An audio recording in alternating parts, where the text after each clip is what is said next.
starting. Stream is up, saying excellent connection. This was chapter 7 through 9, not 4 through 6. 4 through 6 doesn't even have an episode. This was title yet. Heart-rending chapters. Oh my god. My gosh. I don't. Yeah. My gosh. Okay, sound is okay. So not pulling any punches. No. Sometimes literally. Literally. Oh, yeah, I don't know. This is messed up. It's just, it takes a truly sick person to write things like this. You know, that that kind of vibe where I'm like, what, Karen, what is the matter with you? How can you, Who hurt you? Who hurt you? Who hurt you? Who hurt you? And why do you feel the need to inflict it on us now? God. Okay. This is going to you so that you can share that link. I will put it in podcast, whatever, over here.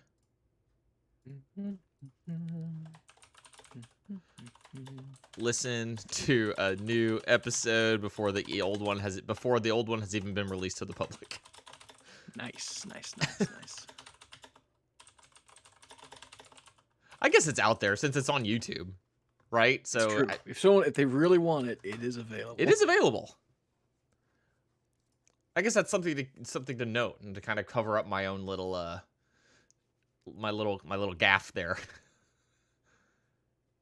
Hello, Nathan. You've arrived very, very promptly, I might add.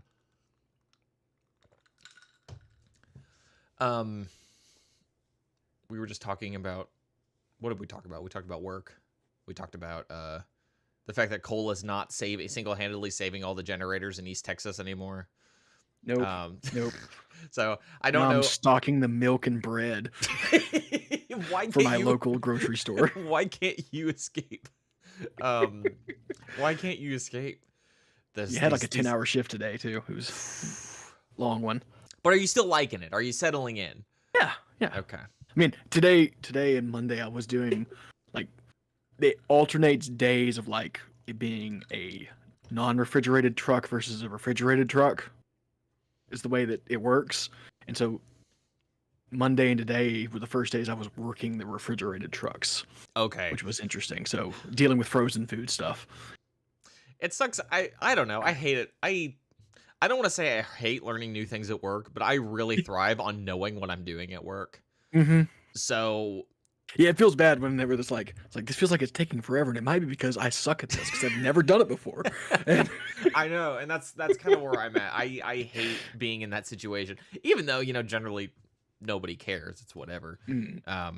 But I feel like I'm being judged, even though probably not. But even though probably not. And I know I'm trying my best, but some things just take experience. It's one of those things. Is this a grocery store that like you go to? I mean, it wasn't one I shopped at very frequently normally, but Brookshire's is a really big name around, like, I think it's Texas, Oklahoma, Louisiana, and Arkansas, I think, is where the locations are. Okay. It's a big name around here, at least. Okay. Like there's like 5 within like 20 minutes of me probably. Dang. So that's like, it's like the Kroger of your area. Yes. Yeah, very much so. Well, see, it's funny because you say there are 5 within 20 minutes of you. If we go within 20 minutes, there might be at least 6 for me. Like, with but Krogers. I'm in the middle of nowhere. And that's what I mean. That's what I'm saying. That's like, and I guess, and you're on par. Mm-hmm. I think if I was in a big city, there'd be way more. Right. But I'm 20 minutes from like 4 cities, and like basically all of them have Brookshire. So I am within. There are Brookshires where there are not Walmarts. Oh, that's saying something. I was up north. I say up north. I was an hour away in Indianapolis, like last weekend, and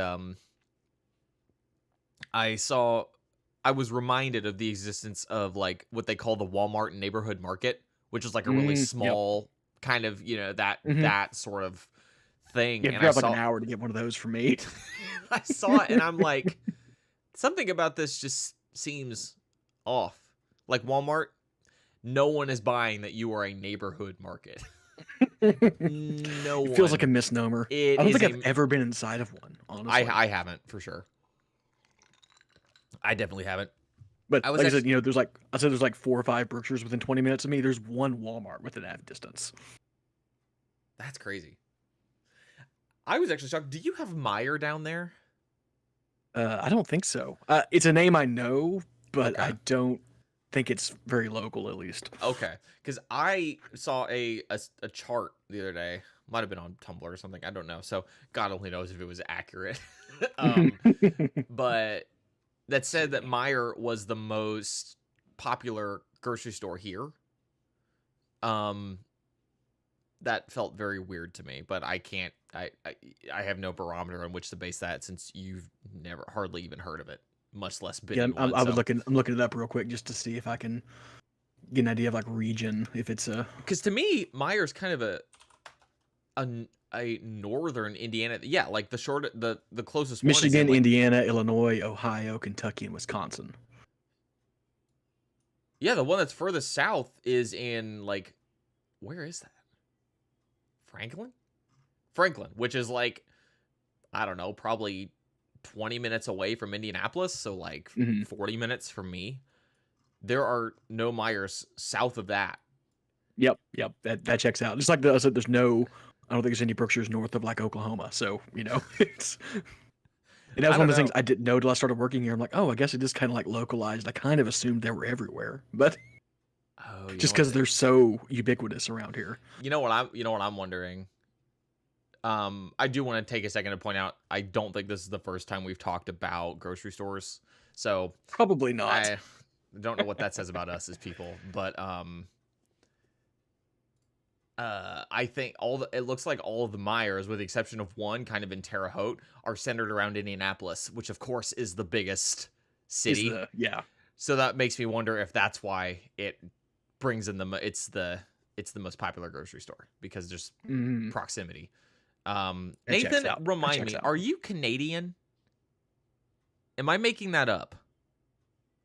Well, there's a delay. So of all you've mentioned, yes. I mean, that checks out. Like I said, it seemed like these grocery stores like that are, except for the big ones, are pretty like localized, like a few states in a cluster. And they tend to be used like, okay, that's the one for that area, and then you move on to another area and there's another one. Right. And if you never travel beyond them, you never realize how localized they are. Yeah, well, it's Newfoundland. Damn. That's out there. I feel like I say everyone. I'm trying to remember. I think Rob Williams of Gen X-Wing is West Coast Canada, Vancouver, maybe? That sounds right. And then I think that's definitely West Coast, Vancouver. I think Rob Cast is more just kind of north of us. Me. Nah, I don't remember. I just think of them as my Canadian podcast friends. It's a shame, but I'm just like, you know what? I don't know anything about Canadian geography for the most part, so that's what you're relegated to. That's what you're relegated to. Canada's just up there. Exactly, just it's up just there. Up there. I know about Vancouver, since it's like it's more of just like the Pacific Northwest. I forgot about this chocolate I'm gonna eat. Sorry, I'm on mic. Cast is from Ontario. Tom, what do you mean still live? We literally went live like 15 minutes ago. I mean, as far as he knows, we never left. Sorry, Tom. Didn't want to put you on blast. Yes, that sounds right. Robcast is from Ontario. I don't want to say sound. I apologize for saying sounds right, as though I doubted you. I realized I said that. I'm like, he's probably pretty sure. Yeah. I mean, Tom, I feel that for sure. I do want to say, take a second, Tom, to just thank you here in person before we actually start recording. Thank you for validating my feelings on the Battle of Jeddah. I really do appreciate it. I was afraid I was being a bad Star Wars fan, but I know you're not a bad Star Wars fan. And I think that this is just one of those things that's reminding me not everything Star Wars is always good. There's been no Skyhoppers for a multitude of reasons. I will say That's true. The weekend before last, this past one was my fault because I was out of town. But we're getting there. We'll just have a lot of and I think this week Skyhoppers is going to be, unfortunately, what you're all about to hear. What you're all about to hear. Because I don't want it to sit dormant for 2 weeks. But pre-episode ramblings will be Skyhoppers fodder. It's kind of nice though. Honestly, it's nice that we do a full separate podcast before we actually talk about the book. And it's also nice going into it that's what it's going to be, so that I can prep people for it and kind of lead us into it. Also, hi Mogo, welcome. We've got a good turnout pretty much tonight. all here. I was gonna say 3 people. It's pretty good. The gang's pretty much all here. Hey, you know what? If we're looking at just YouTube and like Skyhoppers friends notwithstanding, we've got 11 subscribers. Assuming that all of these people, good percentage. Yeah, not doing pretty bad as far as like click rates are concerned for posts. Skyhoppers After Hours, Obroa-Skywalker's Prelude. Tom, you're starting to learn that it all kinds of runs together. It's all we all kind of have a brand, don't we? It's all basically the same. It is, and I was thinking like, I've thought about this. I'm like, well, what if Dakota and Eva decided suddenly that they can't or don't want to do the podcast anymore? What does that mean for Skyhopper? Because there's no reason for Cole and I alone to have 2 podcasts. There's no reason.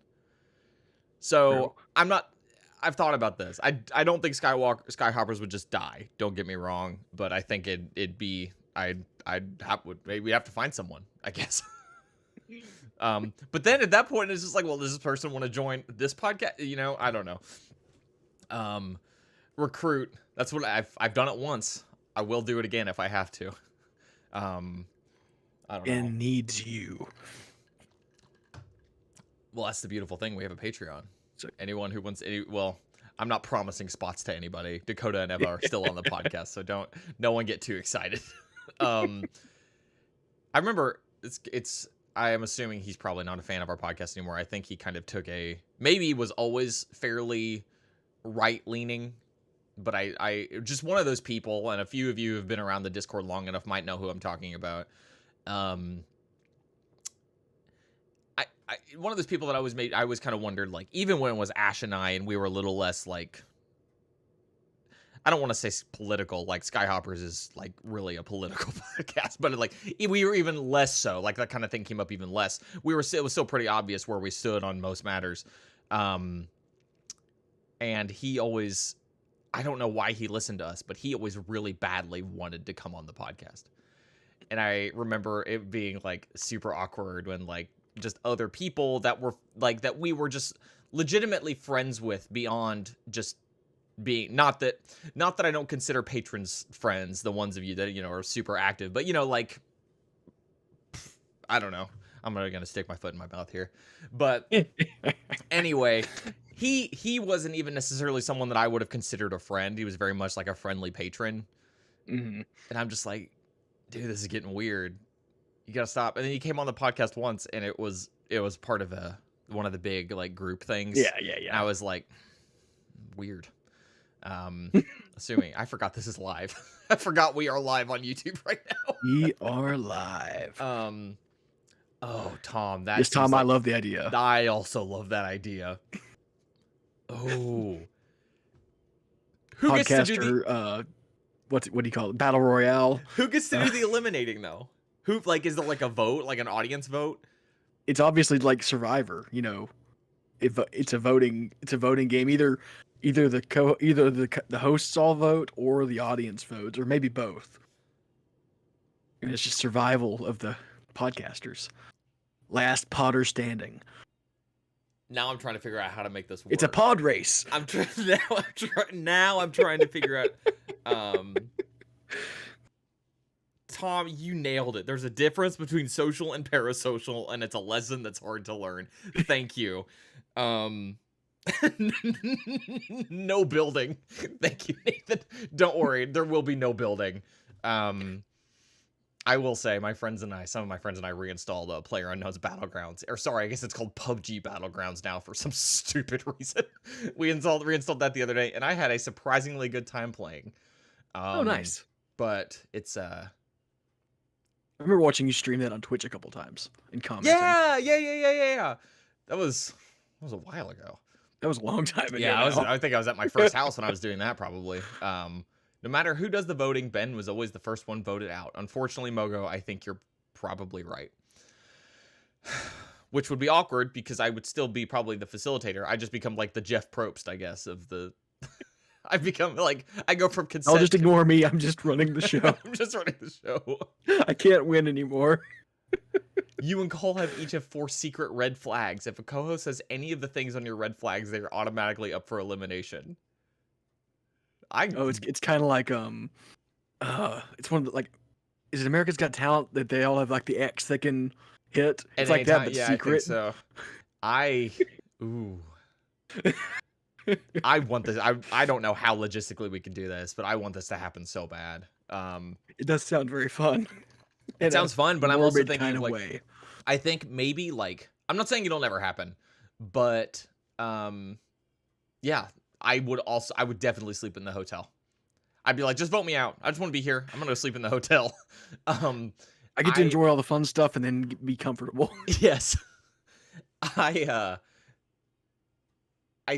not saying this will never happen because I do think this sounds fun. I think it sounds like a fun idea.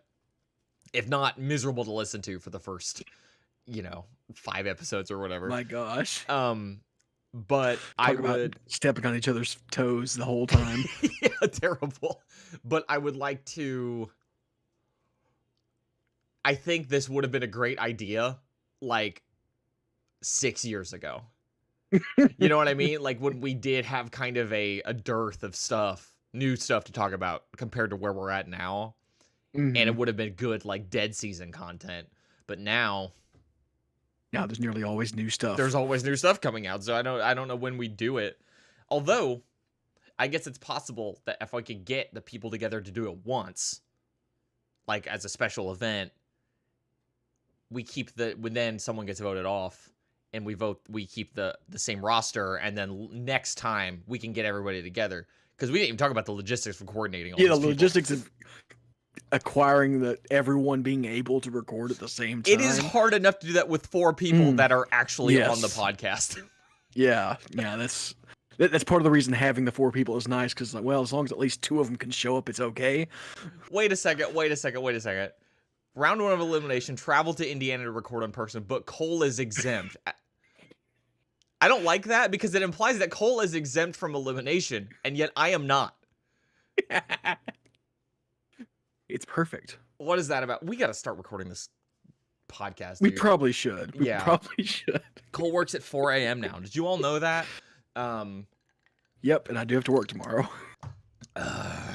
Yeah. Do you have? I said I had a 10-hour shift today, so. Anyway, thank you all for being so. But it's fine. Tom just said, "So you understand."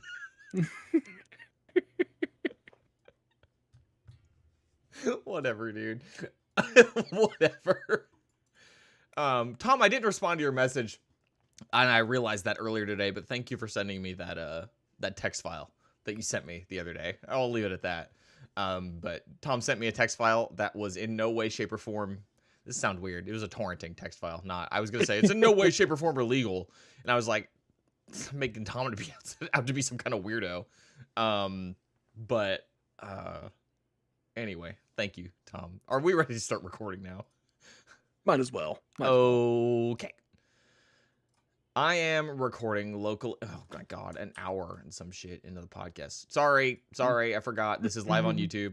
Gotta watch my language. Gotta watch my language in case there. It only really matters in the first few minutes. That's what they say, at least. Okay. Well, it's not. That's what they say. We'll see. I guess we'll see. Are we gonna get demonetized? Gotta be monetized first, baby. Yeah, if you watch an ad on this video, sue YouTube. No, I don't know how it works. I don't know how any of that works. I don't watch ads.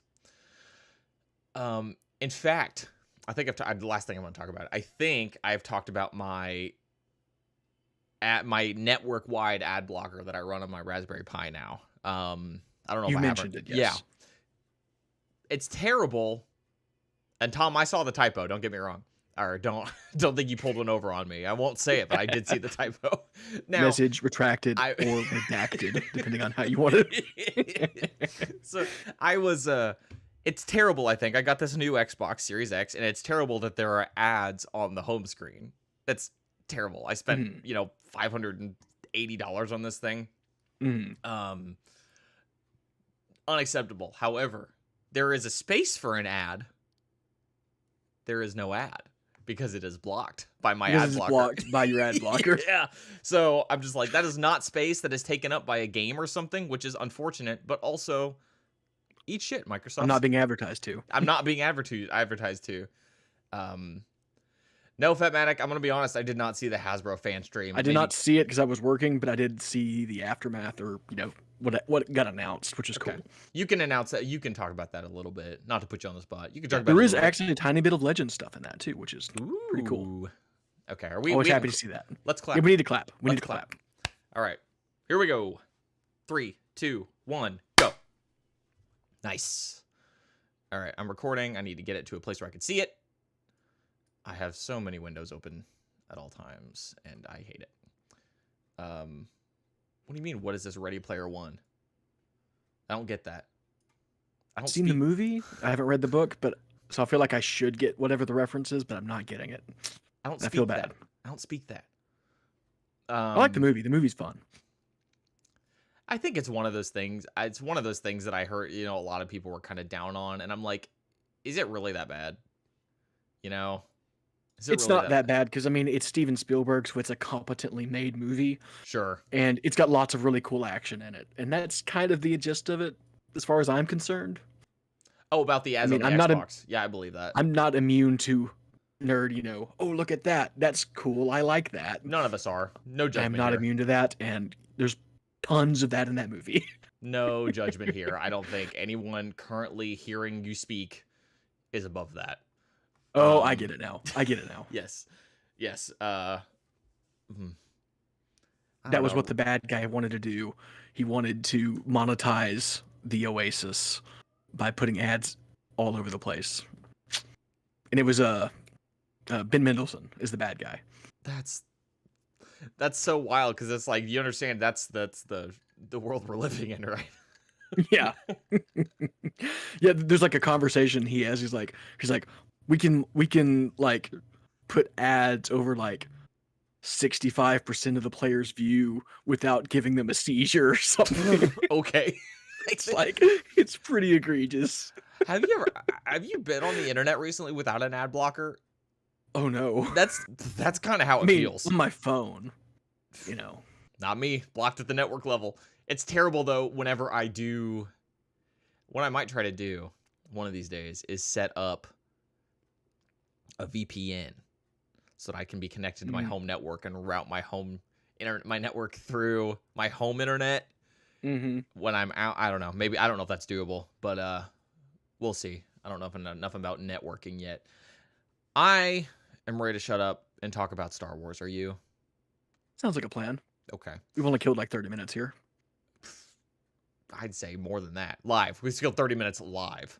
30 minutes live. Yes. Okay. Here we go. Listen up, library patrons, and welcome back to Obroa-Skai Walkers. I am one of your librarians, Ben, and I am joined by my fellow librarian, Cole. Hello. We are here. We are live on YouTube with some of our buddies here in chat. Hanging out, talking about ad blocking, ads, advertising. I don't know. Find us on YouTube. It's a wild ride. Find us on YouTube, because Cole and I have kind of made it an unofficial ritual to kill 30 or so minutes before the podcast, because we've historically had some terrible internet troubles, and we just wanted them giving to it work. Time for the gremlins to manifest before the episode proper starts. Because and Mogo's asking about Poker Face. I've been meaning to watch Poker Face because I have not. I don't have. It's on Paramount Plus, I think. Peacock. Is that right? Peacock. I don't have that, so Okay.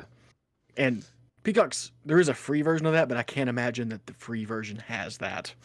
That's got to be Probably. part of the. That's Yeah. got to be one of the ones that's monetized. Yeah. I am gonna watch it though. I want to. I don't know like anything about it, honestly, but I believe it's don't. good because Ryan Johnson, honestly, All right. And Joseph Gordon-Levitt's in it. I'll watch pretty much Mhm. anything that's got Joseph Gordon-Levitt in it. I mean, those two things are the same thing. You're right. Did we talk about this? The in Glass Onion, the clock makes the big bong. It's Joseph Gordon-Levitt. It's Joseph Gordon-Levitt. Are you like that's There's a ton of like really small cameo things in it. Like the guy whenever they're before they go to the island and there's they're having to like get the spray in their mouth. yeah. Like COVID anti-COVID spray. It's Ethan Hawke is the one that's administering it. And that's the only thing he does in the movie. Is just this one scene.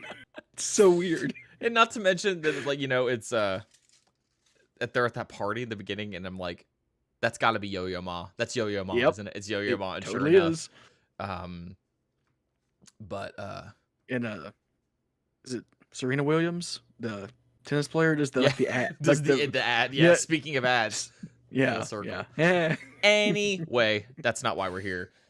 We are here to talk about Star Wars. I also would like to take a moment to say hello to our Skyhoppers listeners because this first half of the episode will also be in the Skyhoppers feed this week since we had some trouble getting together to record. And I imagine we would have talked about Bad Batch there, and I imagine that Cole and I will likely be talking about Bad Batch here. So realistically, these two things in this case are one and the same. But Big overlap on the Venn diagram. yeah. So right before we started recording, Fetmatic in our chat asked if anyone had seen the Hasbro fan stream, and I, not being big into collecting figures or anything, obviously didn't watch this. Cole said you didn't watch it, but you saw some of the stuff that came out of it. And if you would like to take a second to enlighten us what that might be, so we can. I'm pulling up the list here just to make sure I can get everything. Okay. So I'm not gonna talk about everything because they do TVC and Black Series. I'm really just into the Black Series stuff, so sorry about that. Well, the exclusive figure for Celebration this year is a Revenge of the Jedi Darth Vader. It's got like the red like paint deco like the poster has. Ooh, I gotta see this. And it's got a removable poster as like the front of the packaging. It's the Revenge of the Jedi poster. What? So it's like it's small. It's pretty small, but it's still like a removable thing, and it's even got like a stand with it, which is pretty cool.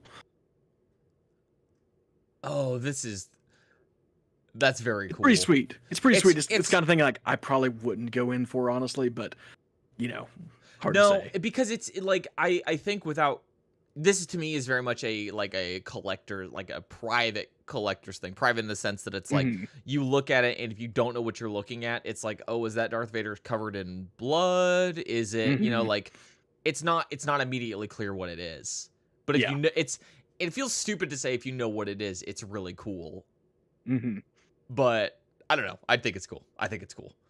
Yeah, and they've done this a few different times. Like I think it was one of the Comic Cons from last year. The exclusive figure for that one was an Admiral Akbar with the Kenner style deco on it. Like it was painted to look like the original Kenner figure instead of the actual Admiral Akbar.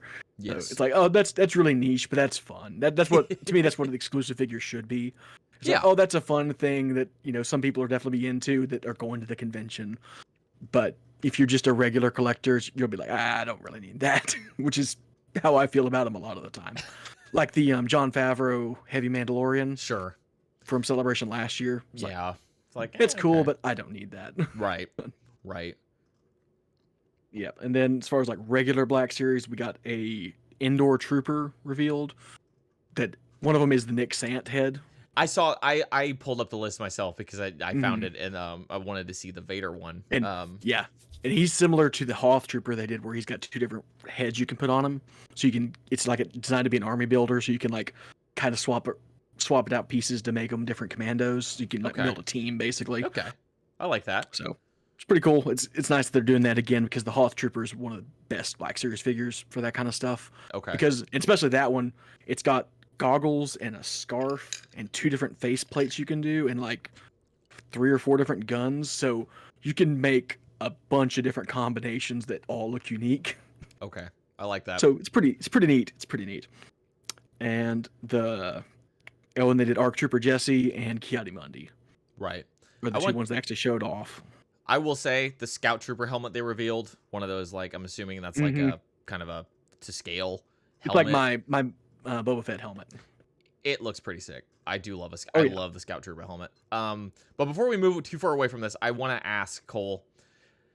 Rebel, the Endor Trooper, comes with the Nick Sant version out of the box is holding a DH-17 blaster. In your mind, is that blaster a pistol or a rifle?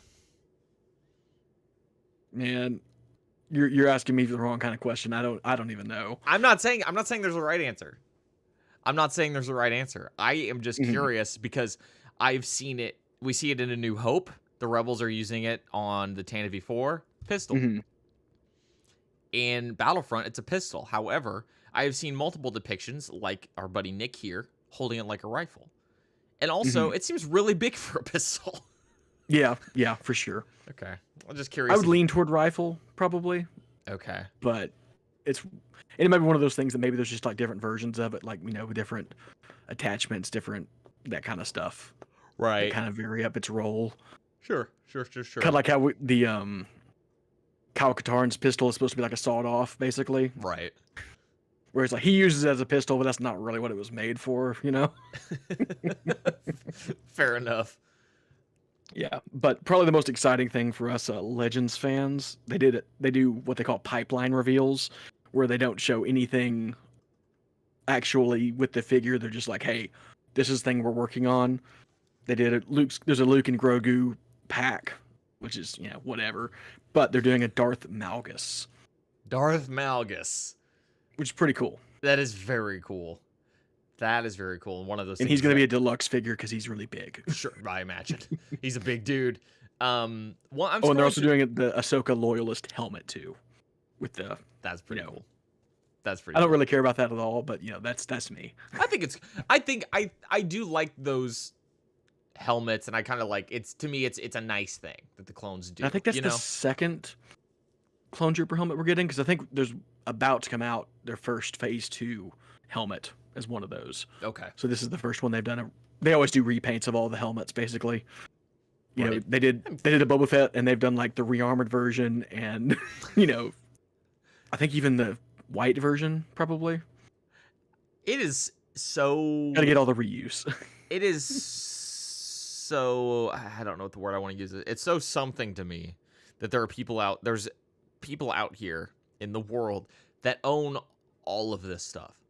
And I just like, I don't know. Like, obviously I have gesturing at bookshelves. I have my own illness. All this. I have my own illness. We both do.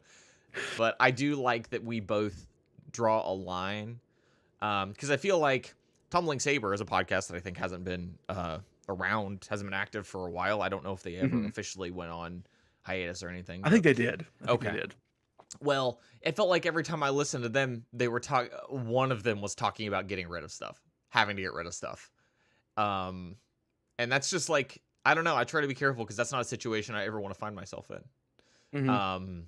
But anyway, I'm scrolling through the StarWars.com news release, this press release that's got the live stream stuff in it. One thing I think is cool is this retro collection, The Mandalorian prototype edition. Did you see that?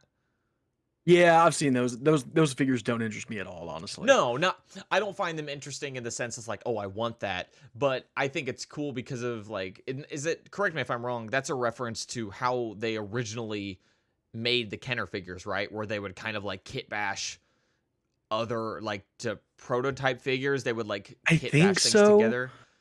Honestly, like, my knowledge of the Kenner figures is extremely limited because I just don't care very much. Mine is too. I won't say that I care a ton either, but at Celebration, I went to a panel about I went about basically kind of the history of these Kenner figures with some of the people that worked there, and I believe that's what they talked about. I'm sure there might even be somebody. Yeah, Vetmatic. I was gonna say there's somebody in our chat that's going to be saying whether I'm right or wrong.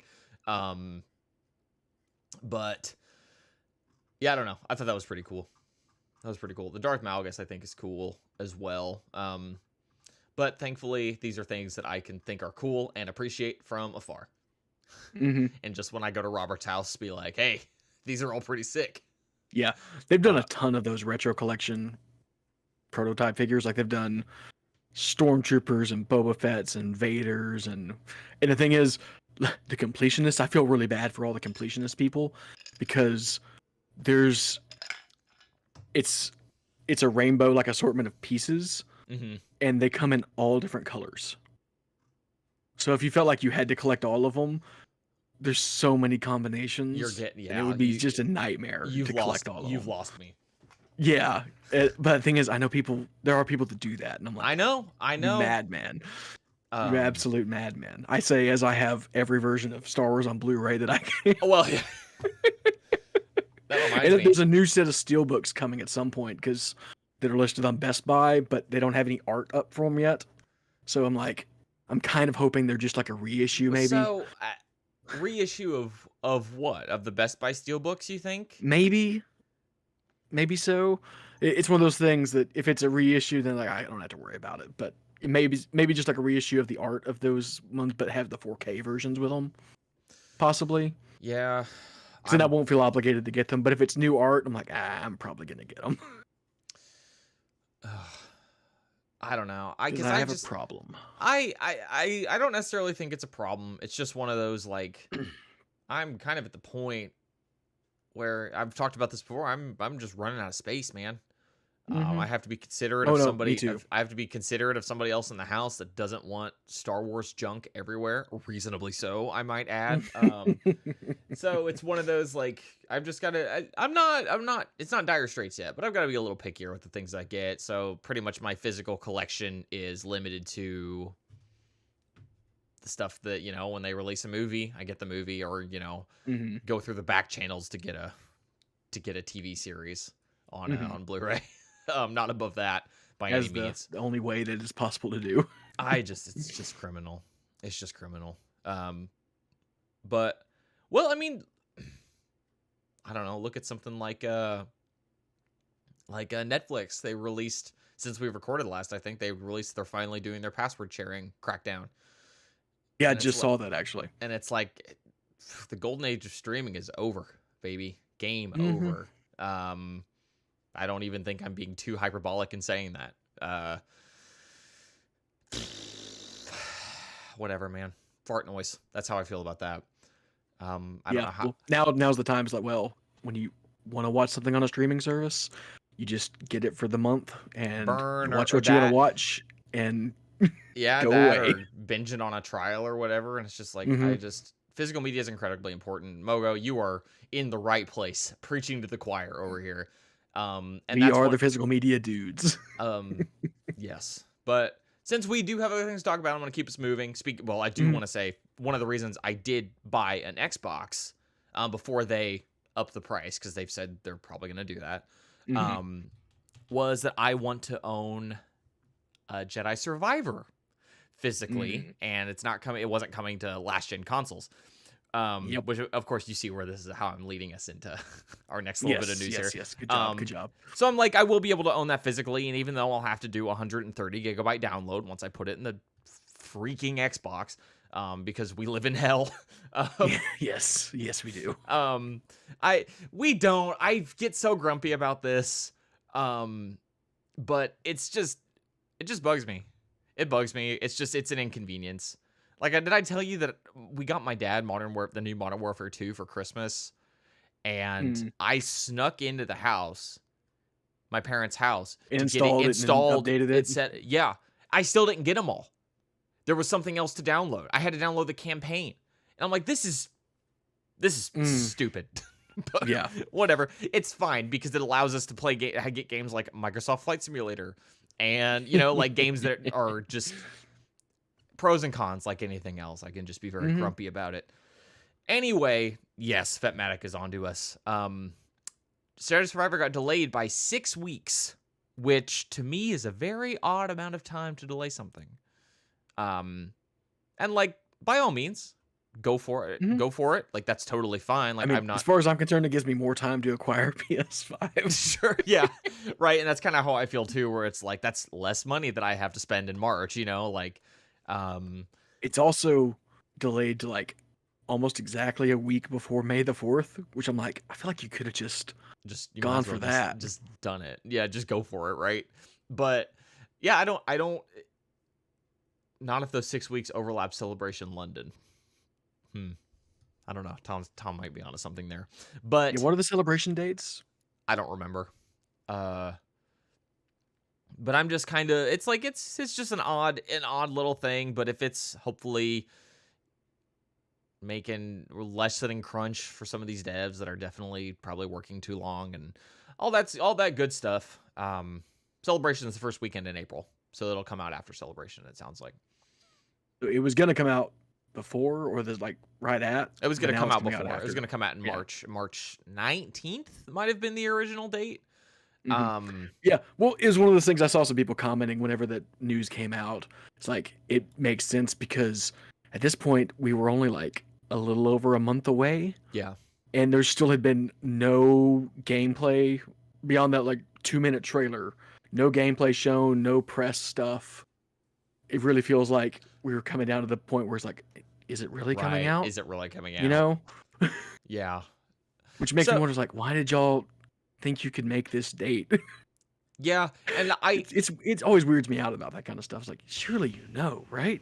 But maybe not. Maybe I'm just, naive. It's given me a little bit of apprehension. Jedi Fallen Order was so good, and I'd like to see a refinement of that game. I'm concerned this game might have been rushed, which is never good. Always shows. So it's not, obviously, I'm not pessimistic about it. I still think it's going to be a good game. I still am really excited for it. But, we'll see. We'll see. Only time will tell. And I also wonder if maybe they're going to have like some kind of special demo thing you can do at Celebration. Sure. I wouldn't be shocked. Possibly, kind of how they delayed Obi-Wan till Celebration. Yeah, and that's what that's kind of what I was thinking too, is like 6 weeks, that's such a weird. It doesn't feel like it's like a short enough amount of time. Like, does that really matter in the grand scheme of things, game development wise? I don't really know. But see, I mean, I'm sure it matters, but it also doesn't feel like it's enough time to make a huge difference. Which makes me wonder if they finished the game under the wire, but it did get done to their standards, and now they're like, oh, we're gonna need a little more time to get the logistics of it up and running. Yeah. Which is, it's like, obviously I still hope no one died to make this game or whatever. Yeah. But yeah, for sure. I imagine we would have heard about that if somebody at Respawn died during the development. No, you're not going to find out till you watch the credits. In memory. Like, oh no. Oh no. In memory of John Langford, texture artist or whatever. Like, oh my God. I certainly hope I haven't cursed anybody, but in my head, I just hear Picard saying, "Make it so." Make it so. It's no good, but he's dead, Jim. Anyway, losing the plot a little bit. Nathan saying 6 weeks. It might be just for bug fixes. Seems reasonable. Yeah, possible.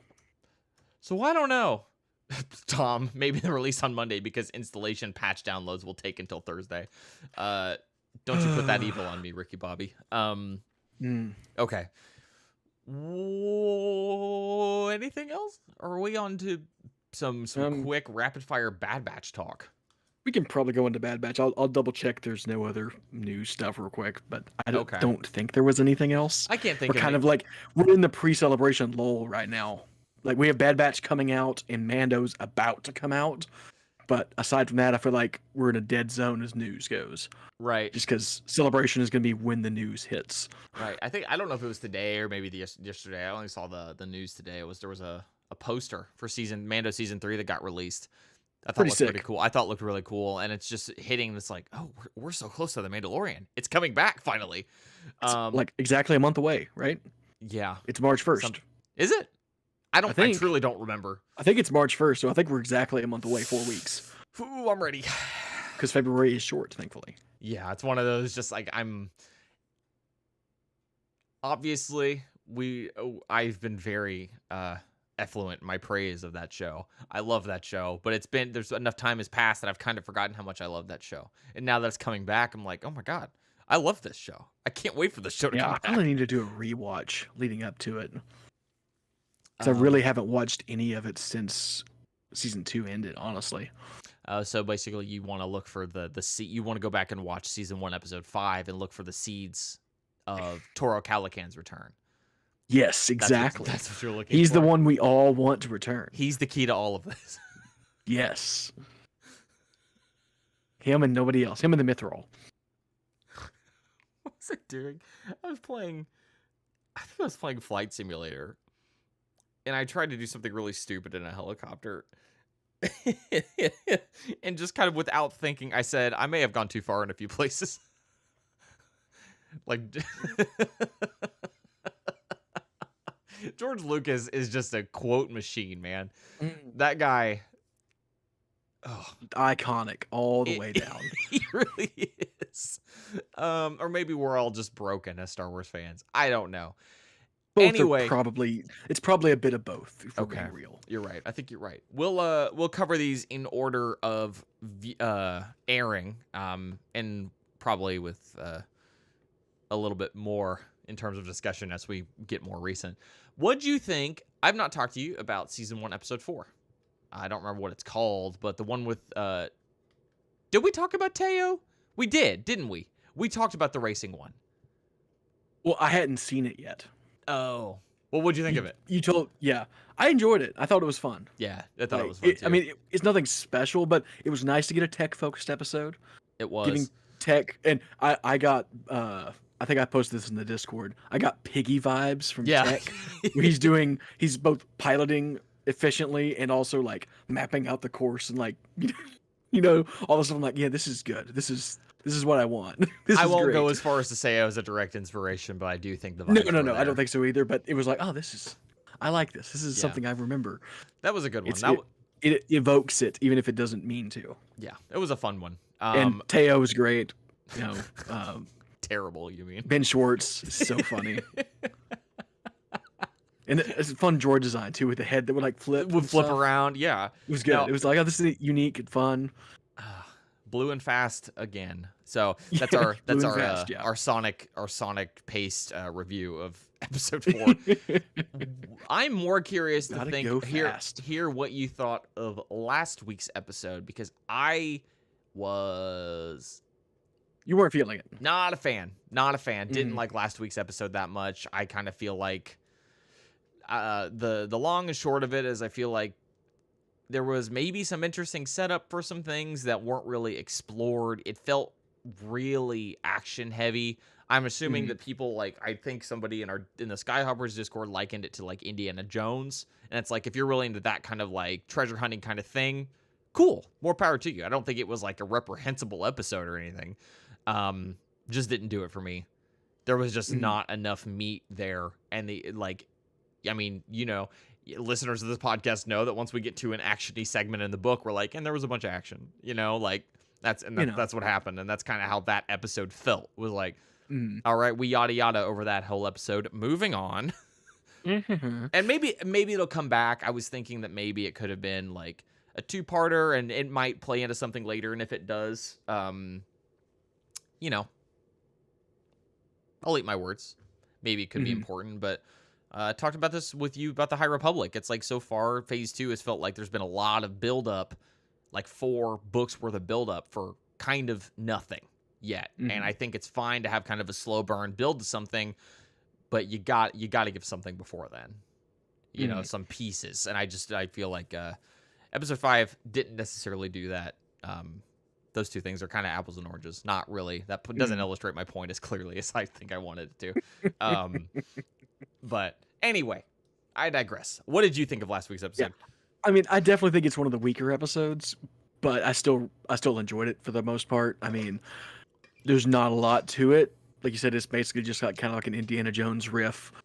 But I do think it's really interesting having this weird, crazy tech, like mech thing. Sure. That definitely seems like Zepho to me. It definitely Like- has that vibe. I also thought long necks or tall necks from Horizon Zero Dawn. Yeah, it definitely looks like that. I remember in one of the trailers, I think they show it briefly, and people were like, "Is that a?" Like immediately zeroed in on that. It's like, oh. But like, it definitely tech-wise seems like it's Zepho, even if they never actually go back to it. I think maybe they even will talk about that in the what are they called? The episode breakdown on Episode StarWars.com. Yeah, the episode guide. Actually, that might even be up now. I wonder if that's even there. Might be worth I checking. didn't even think about that. I might look that up while we're having some downtime. Yeah, Nathan But yeah. likens the heart of the mountain, heart of the Jedi. That's something different. A heart of the mountain to like a restraining bolt. That's kind of how it feels. An odd. I want to like. This is not me nitpicking. I just am legitimately like, oh, that's an odd, curious mechanism. And Heart of the Mountain, like that. I think that's what they called the Arkenstone in the Hobbit. Oh, really? Like that was the treasure that the dwarves had from the mountain. I think that's what they called it. Okay. And so I thought that. I was like, oh, that's interesting, and it kind of makes sense in a weird way. Yeah, But, yeah. I don't know. Filoni and co have never been ones to shy away, I think, from like references and inspiration from other media. So, but that's fine to me. Not a big deal. And if it's Zepho, that's cool. It's, if I can be entirely honest, I truly didn't even really pick up on that because I kind of tuned out. I was like changing guitar strings, and that episode just did not do it for me. But then I, kind of thought more about it and rewound a couple times. I was like, no, I really didn't miss anything. It was just like, it truly was just that. But like I said, I'm not trying to be overly negative. Just wasn't my thing. This week, however, made me realize, oh yes, this show is still incredibly good. And this episode, I think, wasn't. It's nothing like revolutionary. No, it's very straightforward. It is, but it's just like it reminded me more of season 1, where the kind of less impactful, important episodes were still really solid. Like this episode with, it had kind of an uphill battle to begin with. It's like, okay, we've got another Jedi that survived the purge. Make it count. But on to the list. Here we go. It's Gunji. Like you can't. I mean, Tom, in Discord earlier said, yeah, you can't be mad about Gunji. I'm like, nah, you're right. I can't be mad about Gunji. And he ended up being a really fun, interesting addition to this episode. I like that he ends up, and I'm fully just stealing. I'm just stealing listener ideas at this point. Mogo said this, like, it's like he's not trying to lay low. He's not fighting the Empire. He's not doing any of this stuff. He just legitimately just wanted to go home.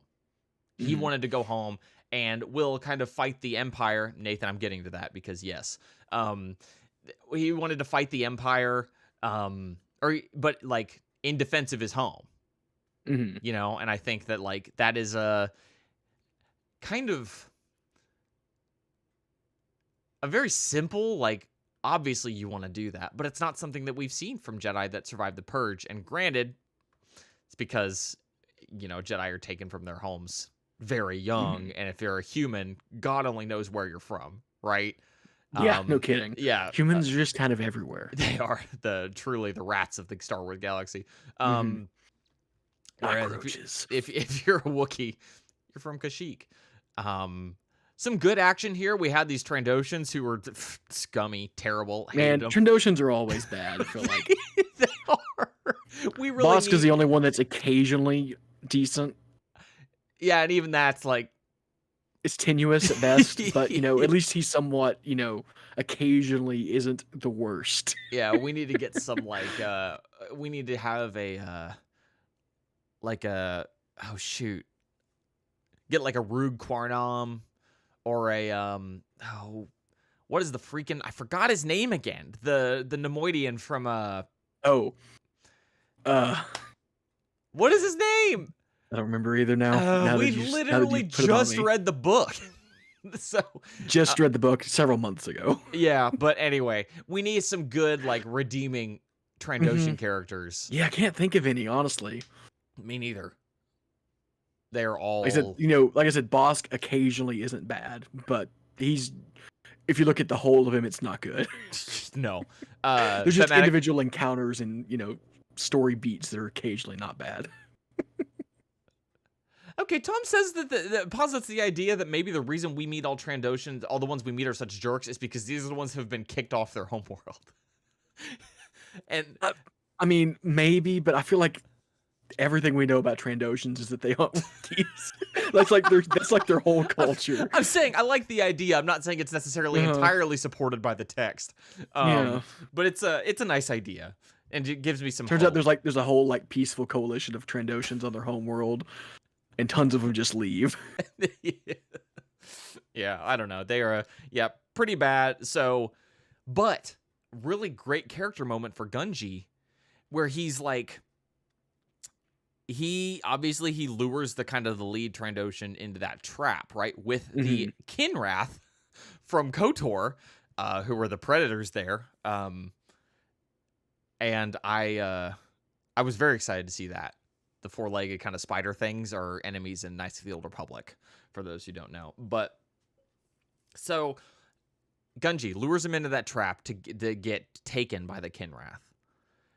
And it lingers on Gunji's face just long enough once he's being taken away that you can be like, oh, he really doesn't like that he's doing this. But because it's like, I feel like the Jedi thing to do at that point is like give him a quick death, right? Rather than whatever these predators are going to do to him. And I read him kind Jungle Justice, baby. the way of the jungle. Harun Call Justice. So that's kind of but I thought it was a good moment that gave a little bit of depth to an otherwise pretty typical Jedi character, and obviously that's something I think a lot of Jedi would do. But a Jedi character that can't speak. We can't. Right. Yeah, you have to just go just by expressions and, sounds. You can't actually give them dialogue as proper. Yeah. I think it's very impressive. I also kind of thought that whenever Gunji comes home and there's the village elder who meets him and he's like, Hunter's like, he wanted to come home, but he doesn't know what village he's from. That elder grabs him and pulls him in and they do the forehead touch. And I'm like, is that from something other than Solo? Because to me, like Chewie does that in Solo as well. Whenever he's like, I think that's the only time we see like Wookiees interact with each other, really. Right, so. And that's I saw it and I'm like, hey, that might be a Solo nod. Like that's cool. Like that could be. Is that possibly from the holiday special? Oh Christ, I hope not. I mean, I don't know that honestly, but it might be. Cole, you're gonna turn a pro into a con if you keep talking. I'm trying to think, like, where we see Wookiees interact. Like, go back there. One way or the Unfortunately. other. One way or the other, it is. Tom says, "I'll go check." Thank you. Thank you, Tom. One way or the other, it is positive to see Chewie and Mala. The consistency. The consistency is nice. Even if it does date back to 1978. Hey, honestly, for me, that makes it better. That makes it better than it's like, hey, the Wookiee lore goes back that far and it's been consistent weirdly. I see the merit. I do. But anyway, good episode. Again, pretty action heavy. But and another thing that stood out to me was like the Wookiee, the mysticism, like their relationship with the Rosher trees being like, the trees are our allies. The trees have an idea for how to take down the Trandoshans. And it's like, who knows if that's the Force, because I believe there are not many. No, this is like definitely a thing from Legends. This is definitely a thing from Legends. There aren't many Wookiee Jedi, but most Wookiees are like, Wookiees on average have a higher level of Force sensitivity than other races because the planet they come from is so, it's got so much life. So I think that makes perfect sense to me that they're like, yeah, the trees are our allies. We are in this war against these invaders together. So I don't know. This episode, like you said, not groundbreaking, not one for the records necessarily, And but uh, very going back to the good. beginning of the episode, I think the droid like smuggling group that they meet at the very beginning is really interesting. I'm like, I don't know what's going on with those guys, but I think they're really cool. I wouldn't be shocked if we find out later they have some link to the droid Gatra. I don't know if that's something. I was They gonna say, called them like the Axis something, I think. oh, I didn't catch that. They gave them a name, and in the credits they were like credited as something like that. And I was like, it's interesting. And then they mentioned later, I think they called them smuggling droids. So I was like, oh, that's interesting that droids would want to be smugglers, or like Right. adds even more layers to the droid discussions of Star Wars. That's I don't even want to. I don't know. The droids in. I feel like droids in Legends were, a little hit or miss at times, but I feel like in canon are definitely. Like, look at like Bollocks and Blue Max. They definitely had like a level of sentience, a level of independence. I5. But he's got a level of something. But they, I feel like they were still like limited by programming. Whereas it feels like the way they want to, a lot of creators in canon want to depict droids is like they can do whatever they want. It's like the restraining bolts or their masters that keep them from. It's like, it's one of those things that's like a step away. It's more towards like, oh, this serves a story rather than the Legends kind of nitty gritty. Droids need regular memory wipes because they get weird if you don't. And the average droid, you want to like, it just makes me wonder, like you said, it's weird that these droids are smugglers. It seems like there's like a group and they're doing this specific thing. And it's like, that's what I'm getting at, right? They have a whole deal going on. I'm like, oh. That's strange. That's what I'm getting at, where it's like, this is very weird. Why would these droids do this? I guess it's possible that, it's a glitch in one of the droids' programming, and he was like, he found other droids of the same type to like flash his own firmware onto, like he jailbroke these other droids and did, like loaded custom firmware. But yeah, I don't know. I didn't mean to get preachy there. Not a big deal. And the space station was really cool they were on. The space station I thought was cool, but the more I looked at it, I'm like, this doesn't look like necessarily like Star Wars to me. This looks like, well, someone on Reddit I think pointed out it kind of looks like a Hapen battle dragon. It does. Like the shape of it and everything. It does. It's like ooh, I mean, again, I don't know if it's intentional, but I like it. Yeah. I see that. I do see it. But yeah, it just is like Haven battle dragons I feel like have more greebles. Like that Oh yeah, definitely. I think what would have helped that for me, not that it was bad, I did think it was cool. What would have helped was if it wasn't smooth on the saucer or like the platter, if it had a few more things. But there's a reason they designed it the way they did, so I'm not gonna. And then we get like one static shot of it basically, so you don't really get any. No. It's basically a matte painting for the purposes of the episode. I'm not here to start a fight about it. It's not a big deal. I thought it was cool. I did. I also saw, speaking of matte paintings, I saw a post on the EU subreddit the other day, or it might have just been Star Wars, because the Star Wars subreddit, you see some buck wild takes. Sometimes. I don't really go there very often. No, there's not a lot of reason to. That sounds very gatekeeping. For that, I apologize. But it's just like some of these people, I'm just like, do you even watch all these normie fans? I'm like, are you watching the movie? Like, this is not the case. This is not exactly what I'm complaining about here, though. It was someone who thought that I think the question was something like, are there any shots or like effects or anything in like the original trilogy specifically, I think is what they were going for, that still like stand out to you as like not having aged particularly well or something like that. And they point out the shot of the matte painting. Whenever it's right before Han and Lando talk to each other in Return of the Jedi before the mission to Endor, and it pans down to the hangar, and you see like the A-wing and the Y-wing. You see all the ships in the hangar. That matte painting, they had called out that shot as like standing out. It was like, oh, it always looked a little weird to me, and part of me is like, sure, that's a valid opinion. Like it takes you out of the movie because it's technically this is a photograph. We are looking at a photo of a painting in the middle of this movie filled with real moving people and props. But I just see it as like I just appreciate how good the matte painting looks. every time I Yeah, look at it. yeah. You know, I'm just like, that looks so good. So And if one of those that always stood out is really cool to me. I remember seeing like a behind the scenes thing from A New Hope when Ben is turning off the tractor beam. yeah, That one's really cool. it really Where is. because I don't know, is that a matte painting still? Because it's like painted on glass. Yeah. As like yeah. That to me is like mind blowing. It's like, oh, it makes so much sense, but also like crazy they could do that. I mean, it looks so good. It is. It's like seeing the magic trick. You're like, wow. No, I know. And it's like, again, if you are somehow listening to this podcast, person who posted this is not at all a call out to you. Like, it's a very reasonable opinion to have. But to me, yeah, I'm just again, Yeah, broken. and it's like it's not a matte painting, I don't think, but you know, whenever they're on the skiff going out to the Sarlacc, that green screen behind Yeah. them is pretty rough. Yeah. Like that's one of those ones. It's like that one doesn't hold up nearly as well as some of the other stuff. But you know, Yep. it also happens. is a nearly 40-year-old movie at this point. I was gonna say, like, I'm not gonna pretend that every effect in them is great, but I appreciate the wizardry. And again, not to imply that person doesn't, but anyway, Tom says that the Wookiees do not touch foreheads in the holiday special. So I am Okay. You're vindicated. I'm not even like, vindicated.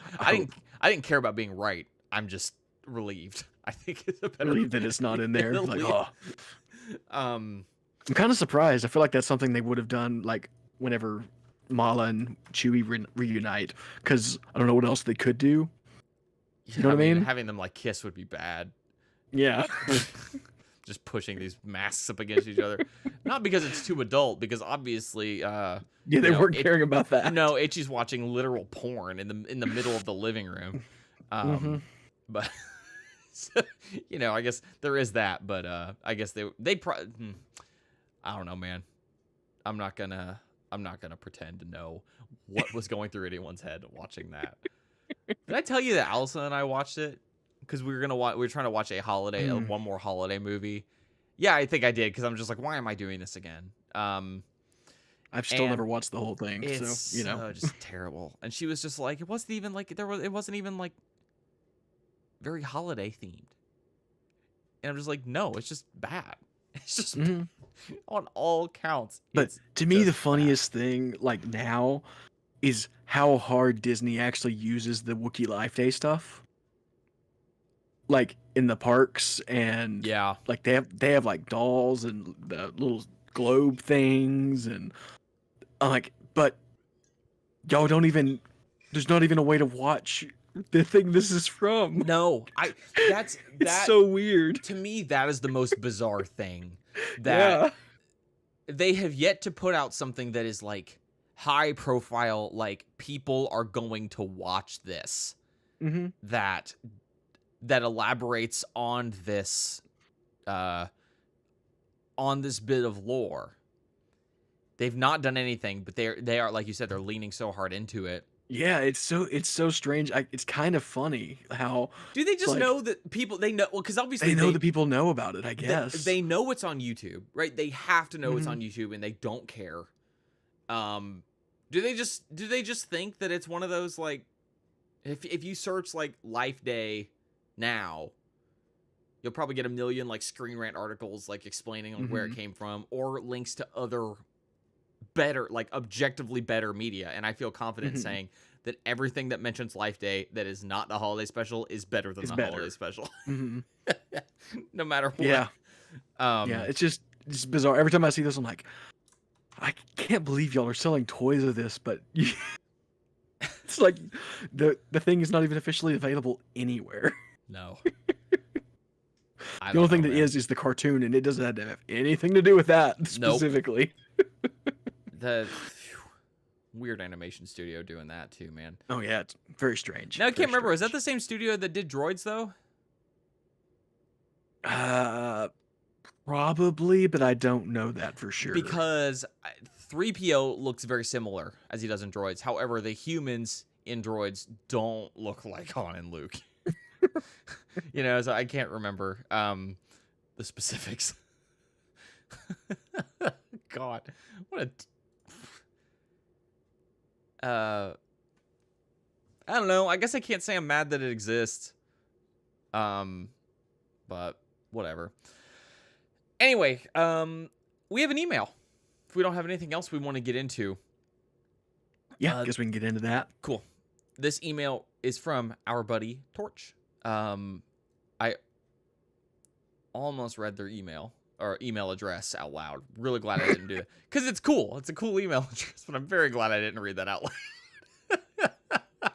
Anyway, the email reads, "There is unrest in the Galactic Senate." I love this trend of people starting emails like that. Maybe it's just Torch that does that. I don't know. But it continues. "I was reading a new piece of canon media, and it just happened to have Kitster and Wald in it.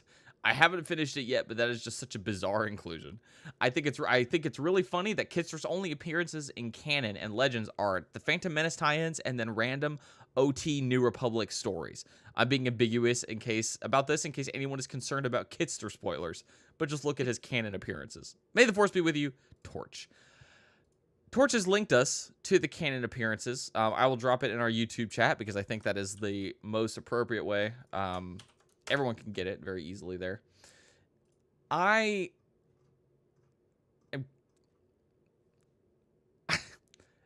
going to go ahead and assume no one's concerned about Kitster spoilers here. Kitster is in Brotherhood, apparently. I don't remember that at all. I don't remember Kitster and Wald in Brotherhood, like, at all. Or, no, maybe I do. Maybe I do. They're mentioned. They're not actually in it. Oh, okay. That makes me feel better. Because I'm like, but then I realized I confused it with, or might have been confusing it with Queen's Hope. Is that the last name? Yeah. But Torch, I'm going to be honest with you. And this is no shade. Oh, it's really funny. It is very funny that Kitster's appearances in canon and Legends are TPM tie-ins and random OT New Republic stories. I thought you had said that it was weird. Let me get this straight. I don't think it's weird at all that Kitster only appears in those specific places. I mean, it is weird that he ever shows up again ever. Yes, that is the weird thing. It is funny. You're right that this is the only that for some reason authors deign to include him in places, and in some cases in a fairly significant capacity. Looking at you, Troy Denning. I mean, it seems like he's pretty prominent in the Darth Vader comics from a couple years ago. Yeah, it looks like he's in like 5 issues, so he must be pretty prominent. It is very strange that the first image of him is the comic image, because that's the most recent one. Yeah. That's very strange. I don't know that I've made it this far. Man, I went to pick up my comics from the comic book store the other day. I don't know if I don't know what happened. I spent $123 on comics because it's been so long since I've been to pick them up. It's been rough. But anyway, beside the point, we're talking about Kitster here. Yeah, I actually kind of remember liking his. I'm talking about Tatooine Ghost, excuse me. I have to. It's funny, yeah, that he's right. Though that's like the only other appearance of him, basically. Yeah, Star Wars Galaxies. Apparently, everyone is in Star Wars Galaxies. Cole, this is not news. But I don't know. I remember liking him in Tatooine Ghost. I remember thinking he was like a good inclusion there. But since that's like Leia rediscovering her family roots, so it's like I feel like it kind of fits there since she was, and he that's the whole book is basically like, hey, we're gonna tie in the prequels to the current people, so because we can now. Yeah. Mogo, don't tell me to switch to digital comics. I know that's the correct thing to do as far as space goes, but I don't want to think about it. We talked about it earlier. Physical media. Physical media. Well, it's funny because I say I want to own things. Can I be real? It's hard to keep up with digital comics. I'm sure there's a way, actually. Oh, maybe that's a fun programming project. Well, I say it's hard to keep up with digital comics. It's hard to keep up with digital comics when you obtain them the way that I do. I'm sure there are good ways to do it. I've not looked that deeply into it, but I wouldn't be surprised. I wonder if the site that I use has an RSS feed, because that might help me out a little bit. But anyway, that is a off pod quest for me. Thank you, Torch, for your email. Always appreciated. You can send us an email yourself at obroa-skywalkers@gmail.com. And unlike Skyhoppers, we don't make you CC the poor soul that owns George Lucas at gmail.com. Because I'll say it here, since it's not part of the bit on this podcast, I don't think it's George Lucas. Probably not. But I still hold this faint hope that it is. I do too, that like his publicist was like, you got to get out ahead of this email thing, George. You got to have this one. And somebody that's monitoring that is like, why do they keep doing this? What is this podcast? Why do they care? I don't know. Anyway, where'd it go? If we're done talking about Kitster, who I can't honestly say I thought would appear on this week's episode, I have a random article for this week. Yeah, if you as well have it. Okay. This article is entitled Edru. Edruu. Edru was the prince of the planet Doan, during the Cold War between the Galactic Republic and the Sith Empire. When embarrassing hollows of Edru were anonymously translated across the HoloNet, he put out a substantial reward to whoever could find the culprit. It turned out to be Edru's own father, who hoped to teach his son humility. Edru appears in Star Wars The Old Republic.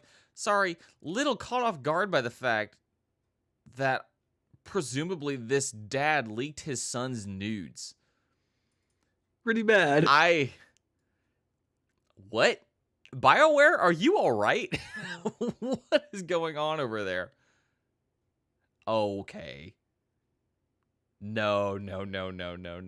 Wikipedia, we're not doing this. Okay, Cole, are you looking at this article?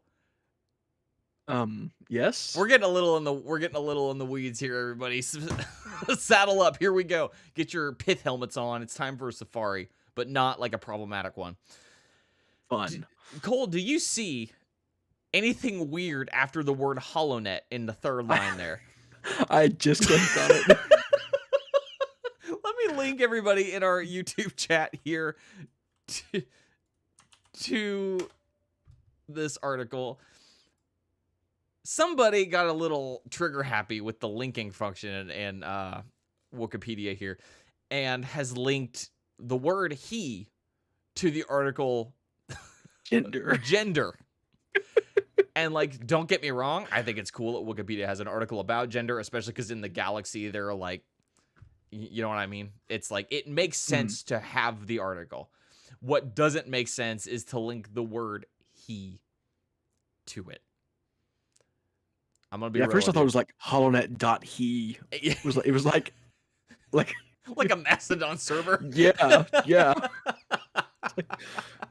It's like, oh no, that, because I thought he was gonna link me to who it was, and then I know I did nope, too. I'm like, is this like gender. If this is a recursive article where it will continually link to Edru and just refresh the page. I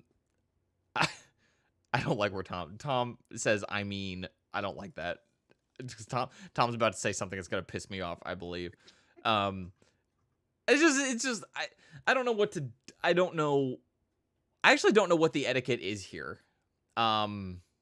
There's nothing on the talk page, because it feels weird to just like delete that link, but at the same time, does it need to be there? No. Definitely not. Definitely not. It looks, to me, it looks weird. So I don't know. Maybe I'll send Robert a DM. Be like, hey, what's the? I don't know. Is that annoying? Should I just ask in the main Wook Discord? I'm in it. I don't want to just like bypass all the channels just because I've slept on Robert's air mattress. you know what I mean? Go directly to the source. Go directly. He's an admin, right? Like I trust him to have the answers. But who knows? Maybe he'll hear this and fix it himself. So yeah. Anyway, that's our random article. Do we have anything else we need to touch on before we get into the book this week? I don't think so. Well, okay then. That will be the end of the Skyhoppers podcast for this week, everybody. Thank you for tuning in. Thank you for bearing with us. We've been a little spotty in our release schedule these last few weeks, but hopefully this helps fill the void in your heart left by the four of us. But no, like, oh, what did I say was problematic? Mogo said I'm getting problematic. I hate that. Anyway, I don't know. Probably just being inflammatory if I had to guess. So, thank you for listening. I don't know how to end a podcast in the middle of a podcast, so I'm just gonna say it's done now. But Nice. Obroa-Skywalkers, that's what Cole always says after we finish podcasting too, is nice. So Nice. I respect that. That Cole is nothing if not consistent. As we discussed, consistency is important. Inconsistency is important. I heard that. I'm trying to decipher Tom's last message. Not important. We need to focus on more than just the YouTube chat. We need to get our hearts broken by these chapters. Oof. It's big oof chapters here. I mean, this is just big oof book, honestly, if we're being real. It really kind of is. That's as good as episode title as any. Big oof chapters. Because it's true. It is. It hurts so bad. Yeah. So I guess we can just get into it. So chapter 7. And we start off with a quote from a news report. Somebody talking about the ridiculousness of the droid numbers that have been reported. And it's like, yeah, this is just insane. Plays it all out, whatever. And then the end of the quote is like, this reporter was found dead later of an overdose of some drugs. It's like, Strange. They had no history of drug use in the past. No, but they were doing that glitter stem, and it's not good, man. It's not good. Yeah, so that's fun.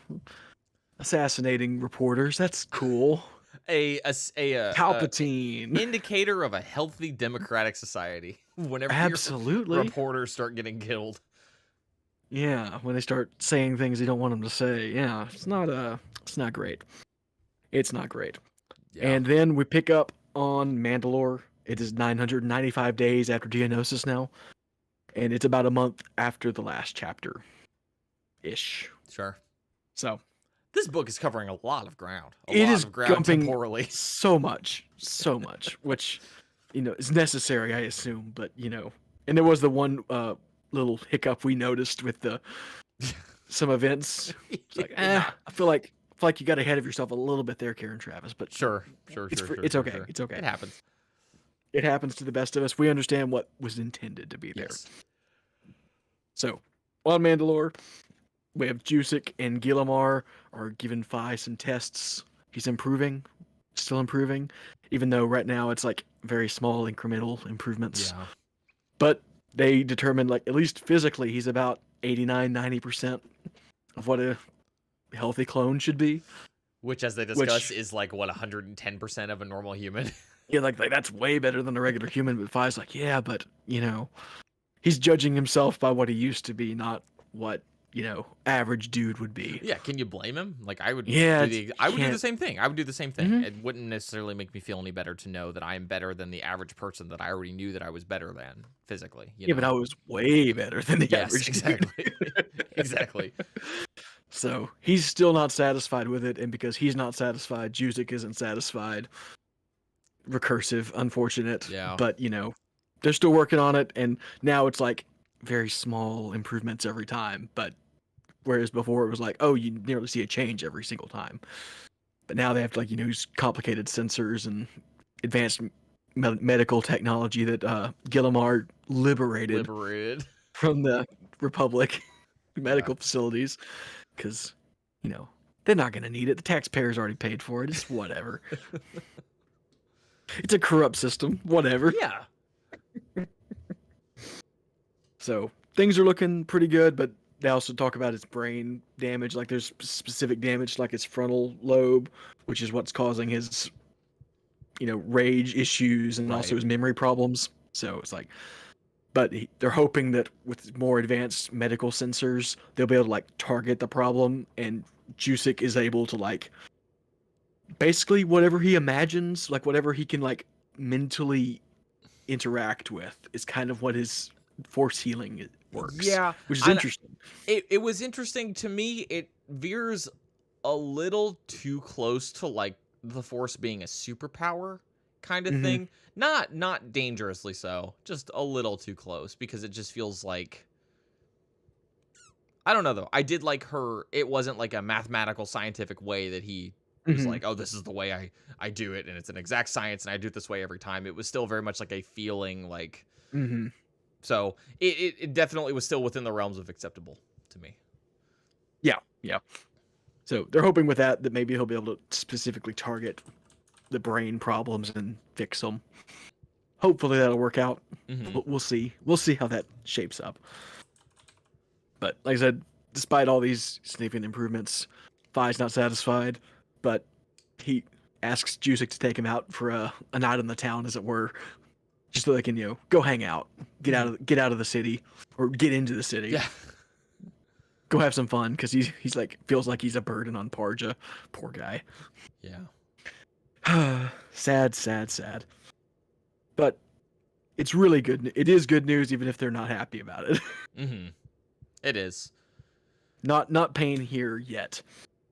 And then we go back to Coruscant, and we have Zay summoning Scarada for a little powwow, and you know, specifically asking him, is like, "Hey, we need to bring in the Knolls to take a look at this problem the Treasury had, and they're gonna be working with Agent Winnan."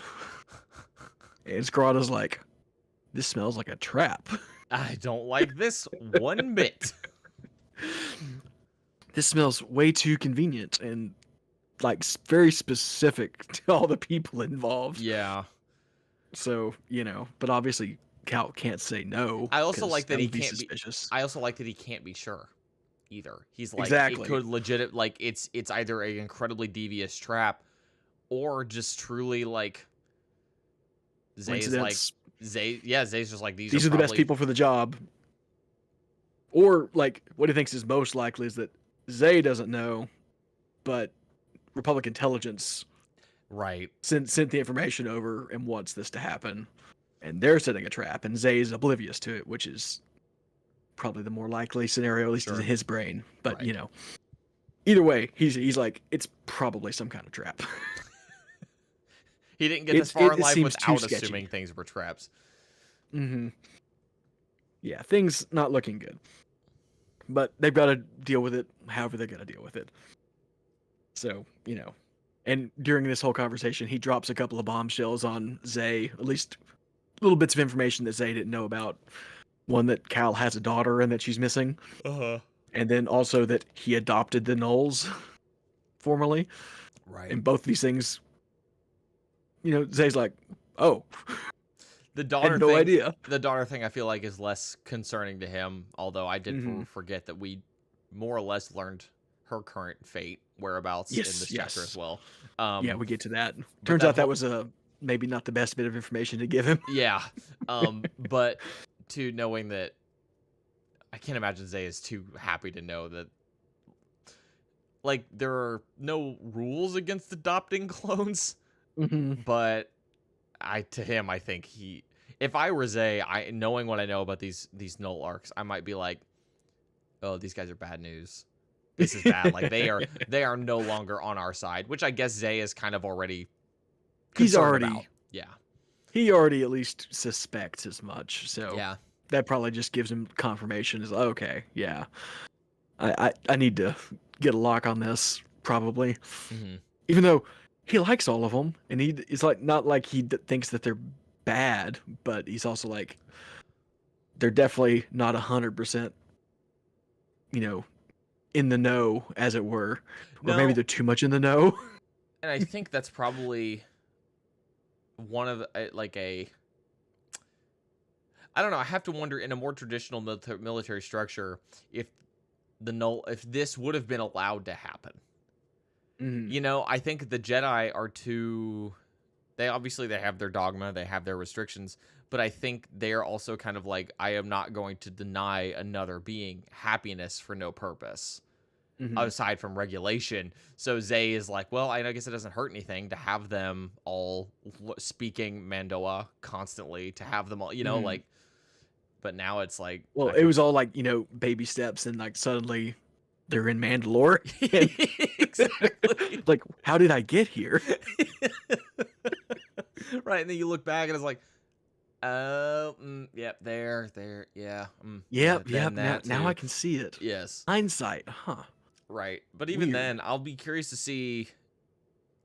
I'll be curious to see how it all shakes out with Zay, because Zay, we've talked about before, definitely feels like someone between a rock and a hard place most of the time. Mhm. Is not a Yeah, bad and that's the guy. feeling that Cal gets too. 'Cause he's like, Zay's a decent guy, but he's in this terrible system, having to do these things, like, and doesn't feel like he can do anything about any of it. Yeah, And so, he's having to make these bad decisions, or the best of bad decisions that's still bad. yeah, right. You know. Which is the position a lot of good Jedi find themselves in during the war. hmm So, Yeah, and I'm gonna mention here, I don't remember exactly where it comes up, but Quinlan Voss gets mentioned a couple of times. yeah, he does, doesn't he? And it's one of these things, like, I don't like, I've read the book before, obviously, but I haven't read the comics that Voss is really from. So I guess this is from those, but I don't know about that. I'm Is that also something not. from those? I am also not super Because it familiar, definitely makes me not like him very but much. Quinlan Voss is, I believe. I don't know. He's got Luke. If Luke is listening, he's gonna kill me because I don't know. But I believe he's in, like, I think he's got a collection. Maybe it's an omnibus called like Jedi in Darkness or something. Let me look at Mhm. this up. Let me look this up. Um, he's he is yeah, literally it's an entire Star Wars Dark Horse omnibus. Mhm. Quinlan Voss, Jedi in Darkness. Quinlan Voss is a very edgy character. I Very, knew that, very of the time. but the way they talk about him gives me big Pong Krill vibes, and it's not a good thing. No. And The way it's, he like refuses to use the clones' names, just calls them by their numbers and stuff. It's like, yeah. that's not good. Yeah. That's very bad. And maybe within the comic, it's not treated as such, but it's one of those things, like, in this context, like, that's bad mojo, man. They Well, they compare him to Kenobi, where Kenobi's like, does use their names, but he does kind of treat them as cannon fodder in some ways. But I don't know, man. Yeah, Quinlan yeah, Voss is a character that is like Tom Quinlan Lost.jpg. I don't know what, I can imagine that in my head, but whatever, doesn't matter. We're mixing too many memes here. Yeah, that stood out to me too, and it made me wonder more, and it makes me hmm want to make sure that I have that one in my my collection, as it were. yeah. Let's see. So But no, anyway, like, continue. Voss he's a fan favorite character He from is the comics, absolutely a fan favorite character from the comics, and that's like, which he's makes me think that this is, true, but in context, maybe it doesn't come across the way they're presenting it here. But that's just my right. instinct on it. Is it just one of those things where it's like Quinlan Voss only refers to clones just by their designations, like by chance, because they don't have names Yeah, in the comic or whatever, and Karen yeah, Travis takes that exactly. as, oh, he must. He disrespects them, I'm gonna extrapolate this into him disrespecting them. and maybe he just doesn't have a lot of interaction with the clones across the comics. Yeah, 'Cause, I mean, the one episode he's in the Clone Wars, he's not interacting with clones at all, is he? he's also not the same Quinlan Voss. No, he's not. He's not. That much. It's funny because you're like, I don't have much knowledge of Quinlan Voss in Legends, and you watch the Clone Wars, you're like, oh, that's not him though. That's It not. doesn't seem like the same guy. It I doesn't. mean, I don't know a lot, but I know that's not. He's Canon Quinlan Voss is still interesting though in like Dark Disciple. Dark Disciple is a good book. I think he's good hmm in there. But so that is not completely not canon Quinlan, but Different characters for sure. For sure. Yeah. So sorry, that was a diversion, but Yes. it came up like twice these chapters, so I felt like it was worth mentioning at some point. Yeah. So Cal senses a trap, so he goes back to the Cragget to have a sit down with the Knowles and Bethany and figure out what they're going to do about the situation because clearly things are coming to a head. And when he gets there, has a little talk with Jollar Obram. It's like, hey, things are getting hot. Probably gonna have to bang out of here sooner rather than later. So they're gonna talk later in more detail. Mm-hmm. And there's also this brief encounter where Lasima gets hit on a little bit and goes Mando on this guy. You go, girl. Yeah, kick his ass. Yeah. Yeah, the Kraken has basically just become like their own private place. This rando comes in and decides he's gonna harass a waitress. Like, good luck, idiot. You don't know who you're messing with. And even if she couldn't defend herself, everybody in there would defend her. Everybody else, every CSF officer in there is ready to just CSF officer, clone officers, Cal, Val, any of them would be so bad. Whatever. Yeah. He learned his lesson and he just gets out of there. Yeah. So they gather everybody up and kind of discuss what the plan is, and they're also going to break the news to Omega about everything basically. Like, feel like this is the time. So things are coming to a head. Everyone's going to have to make some decisions here relatively shortly. And is it just going to be Omega, or is it going to be other squads brought into this? Delta's probably not, right? They don't feel like the type, but Scorch did have that moment earlier. Yeah, where he kind of broke a little bit. But at the same time, it's like, does that mean what we need it to mean, or is that just good question? I truly don't know. Scorch is the definition of a wild card at this moment. Yes, very much so. I feel like all of Delta is wild cards. Yeah, at least as far as this story is concerned. It's weird to think too that Omega, doesn't even know the plan. Doesn't know they're going to be asked to desert. Yeah, they have inklings, but they don't Darman know. And Aten are definitely like, yeah, we want out. Sure. But like you said, they don't know that there's a specific plan for all of it. It's crazy. It's just because it's like, to us, it's like, oh, that's the plan. That's our plan. That's the plan.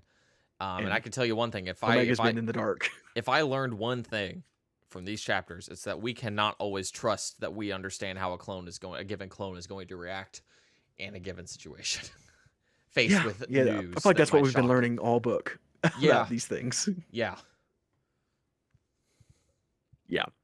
So speaking of Omega, we're going out to the mid-rim where Omega's being pulled off of Hargab. What's the name of the planet? I believe. Yeah.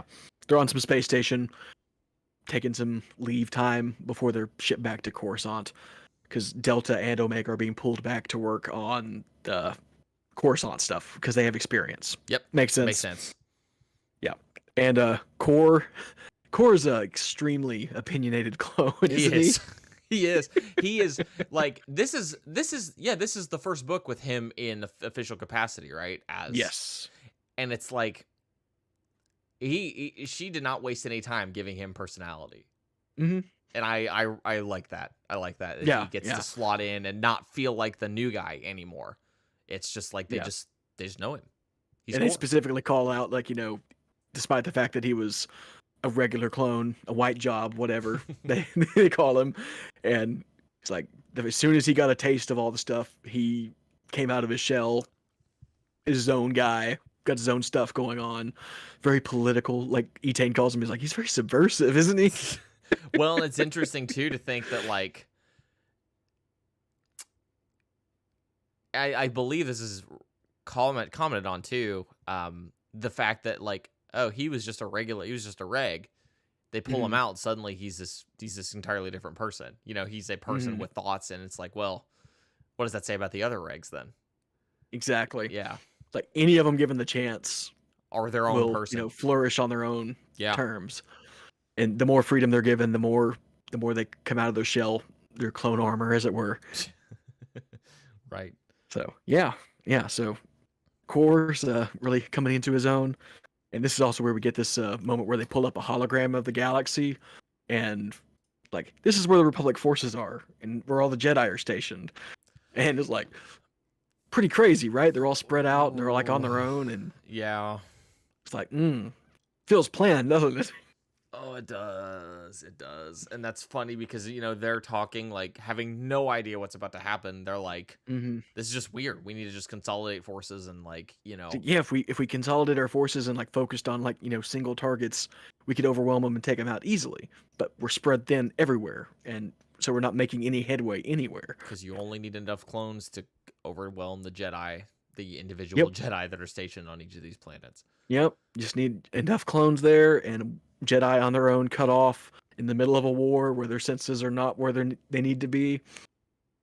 It it's beautiful in its terribleness. I was gonna say, like, we're talking about it, and I'm like, I think even in the movies, I think Palpatine's plan is made. It's the subtext is strong enough to be able to appreciate what Hmm. he orchestrates. But then it's like you get a book like this, a series like this, where Karen Travis is into the nitty gritty of how Palpatine has manipulated all of this stuff, and you're just like, my Hmm. God, this guy is true. Like, people joke that he's playing the 4D chess or whatever, and he really is.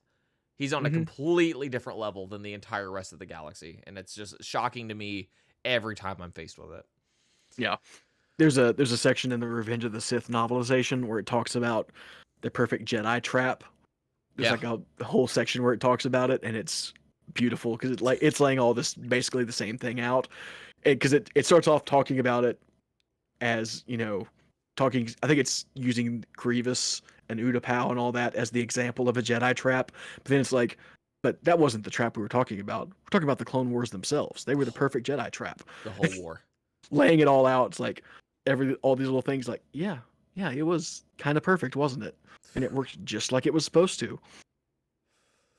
It hurts, Cole. It Terrifyingly. hurts. Mm, yeah.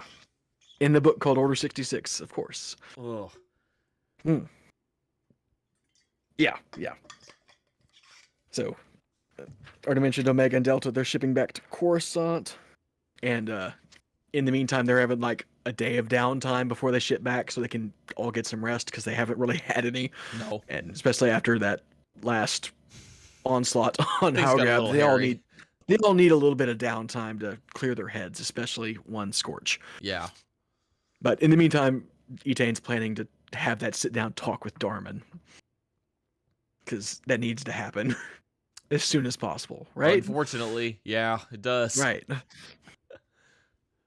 But before that happens, Etane seeks out Callista one last time to have a little chat. Perfect. Basically comes clean with her. Is like, hey, I've got a kid. I've got a guy. So I just want to know, like, would I be welcome? Would we be welcome to like come join y'all's group? And Callista's like, yeah, I don't see Master Altus, turning you away. So if y'all ever want to come, you want to come hang out with us for a while, see what it's like. You're welcome to. Very chill, but Etane also kind of has the realization, like, again, I'm just like kind of making decisions for Darman, Yeah. and feels real guilty about it. It's like, okay, I need to get this out there.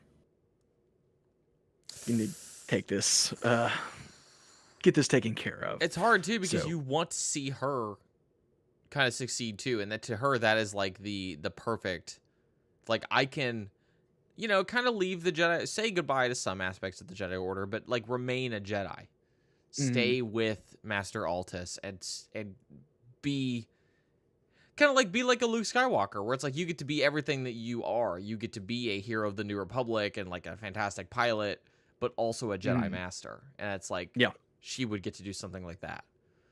like it's the perfect. It feels perfect, but that's probably why it's not going to work, Yeah. unfortunately. So, but yeah, Etane calls Darman up, has him come to her quarters, and drops the bomb on him.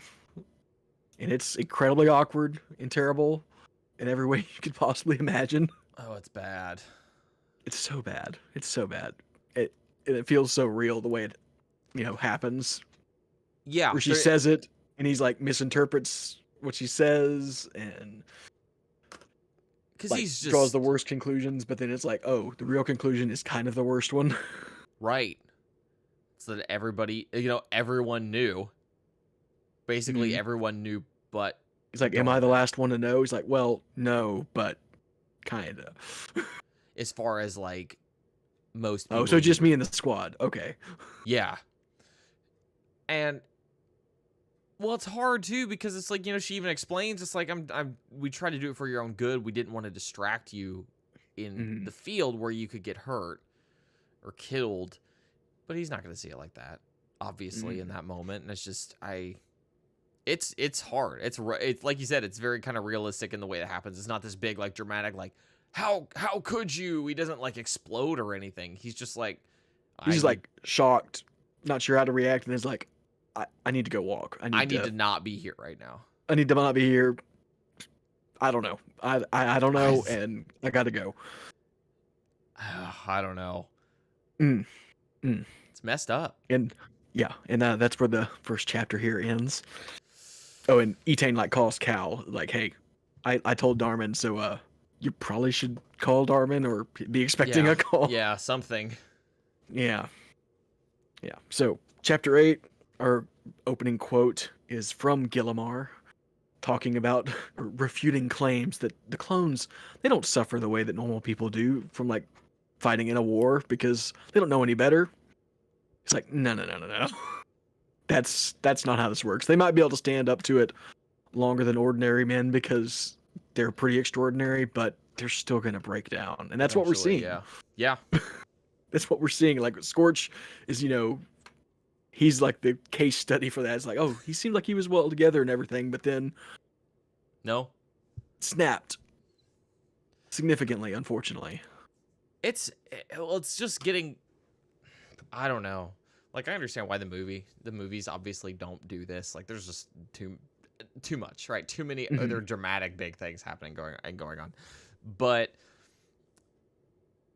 it just I don't know. The logistic the things the thing that these books have really done for me is just kind of lay out the whole logistics of all of it, and just again, it's shocking to think about that. Like, yeah, these guys have been in constant battle, pushed to their limits Close to 3 years now. constantly Hmm. for 3 years.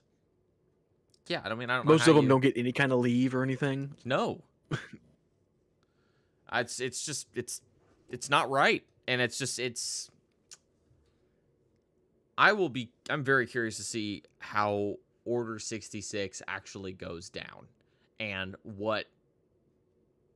who chooses what side and what the average clone thinks about it.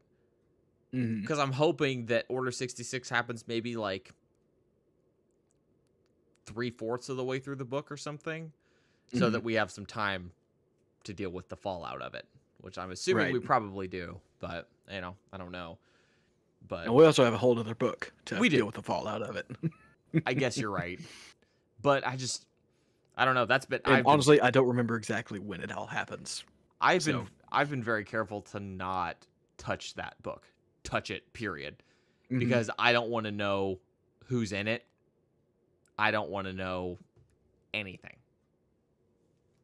I don't Yep, know, man. yep. Don't go there. You don't want to know anything that you can avoid it.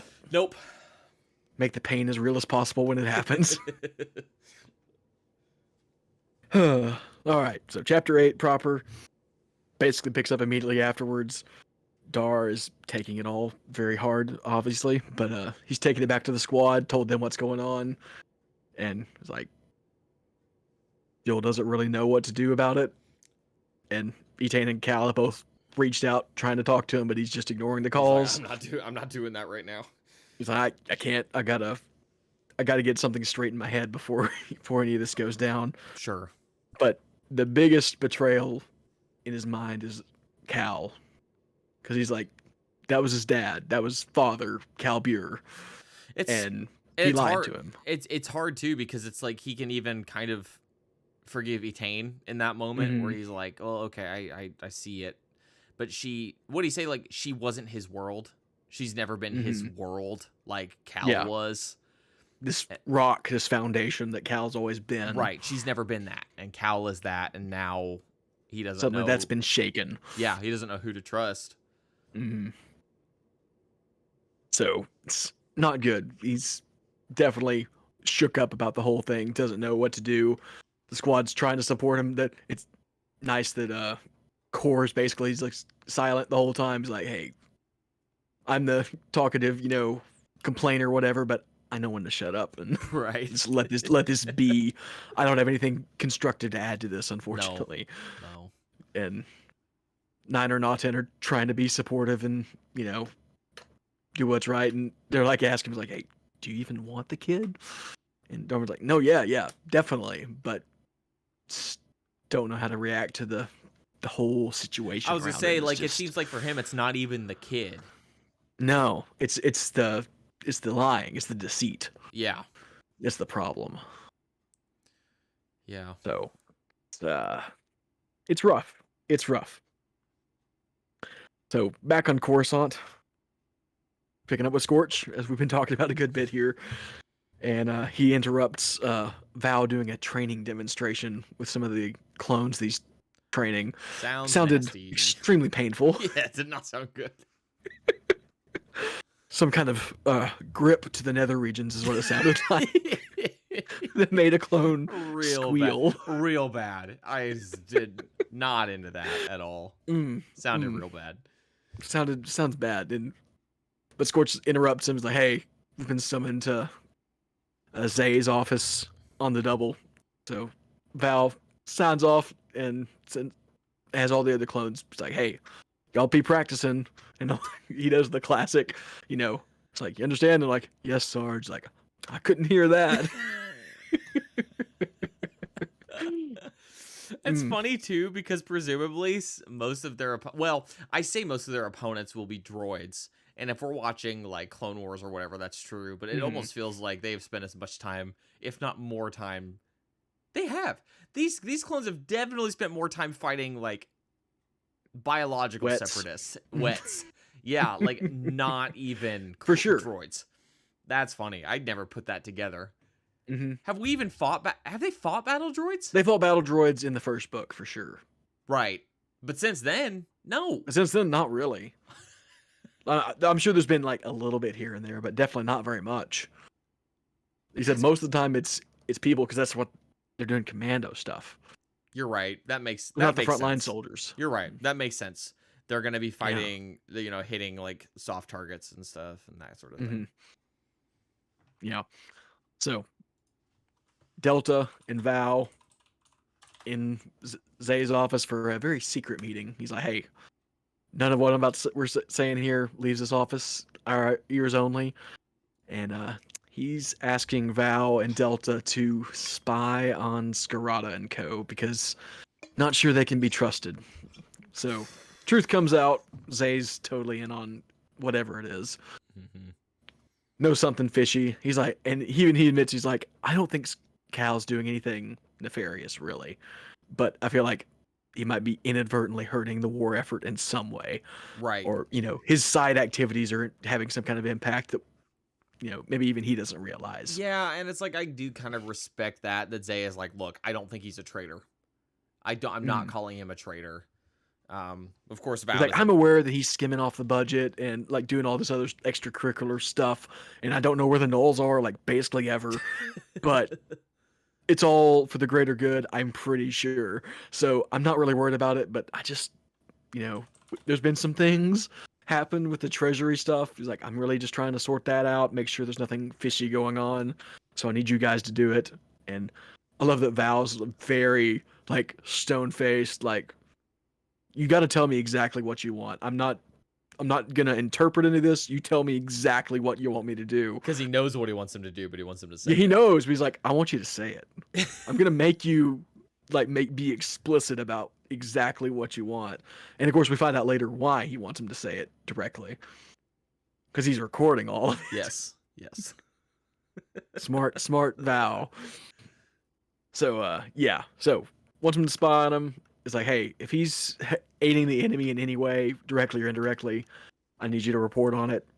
Beyond that, I don't really care. It is just so funny that Zay thinks he's like, oh, okay, I can maybe get out ahead of this or do some damage control.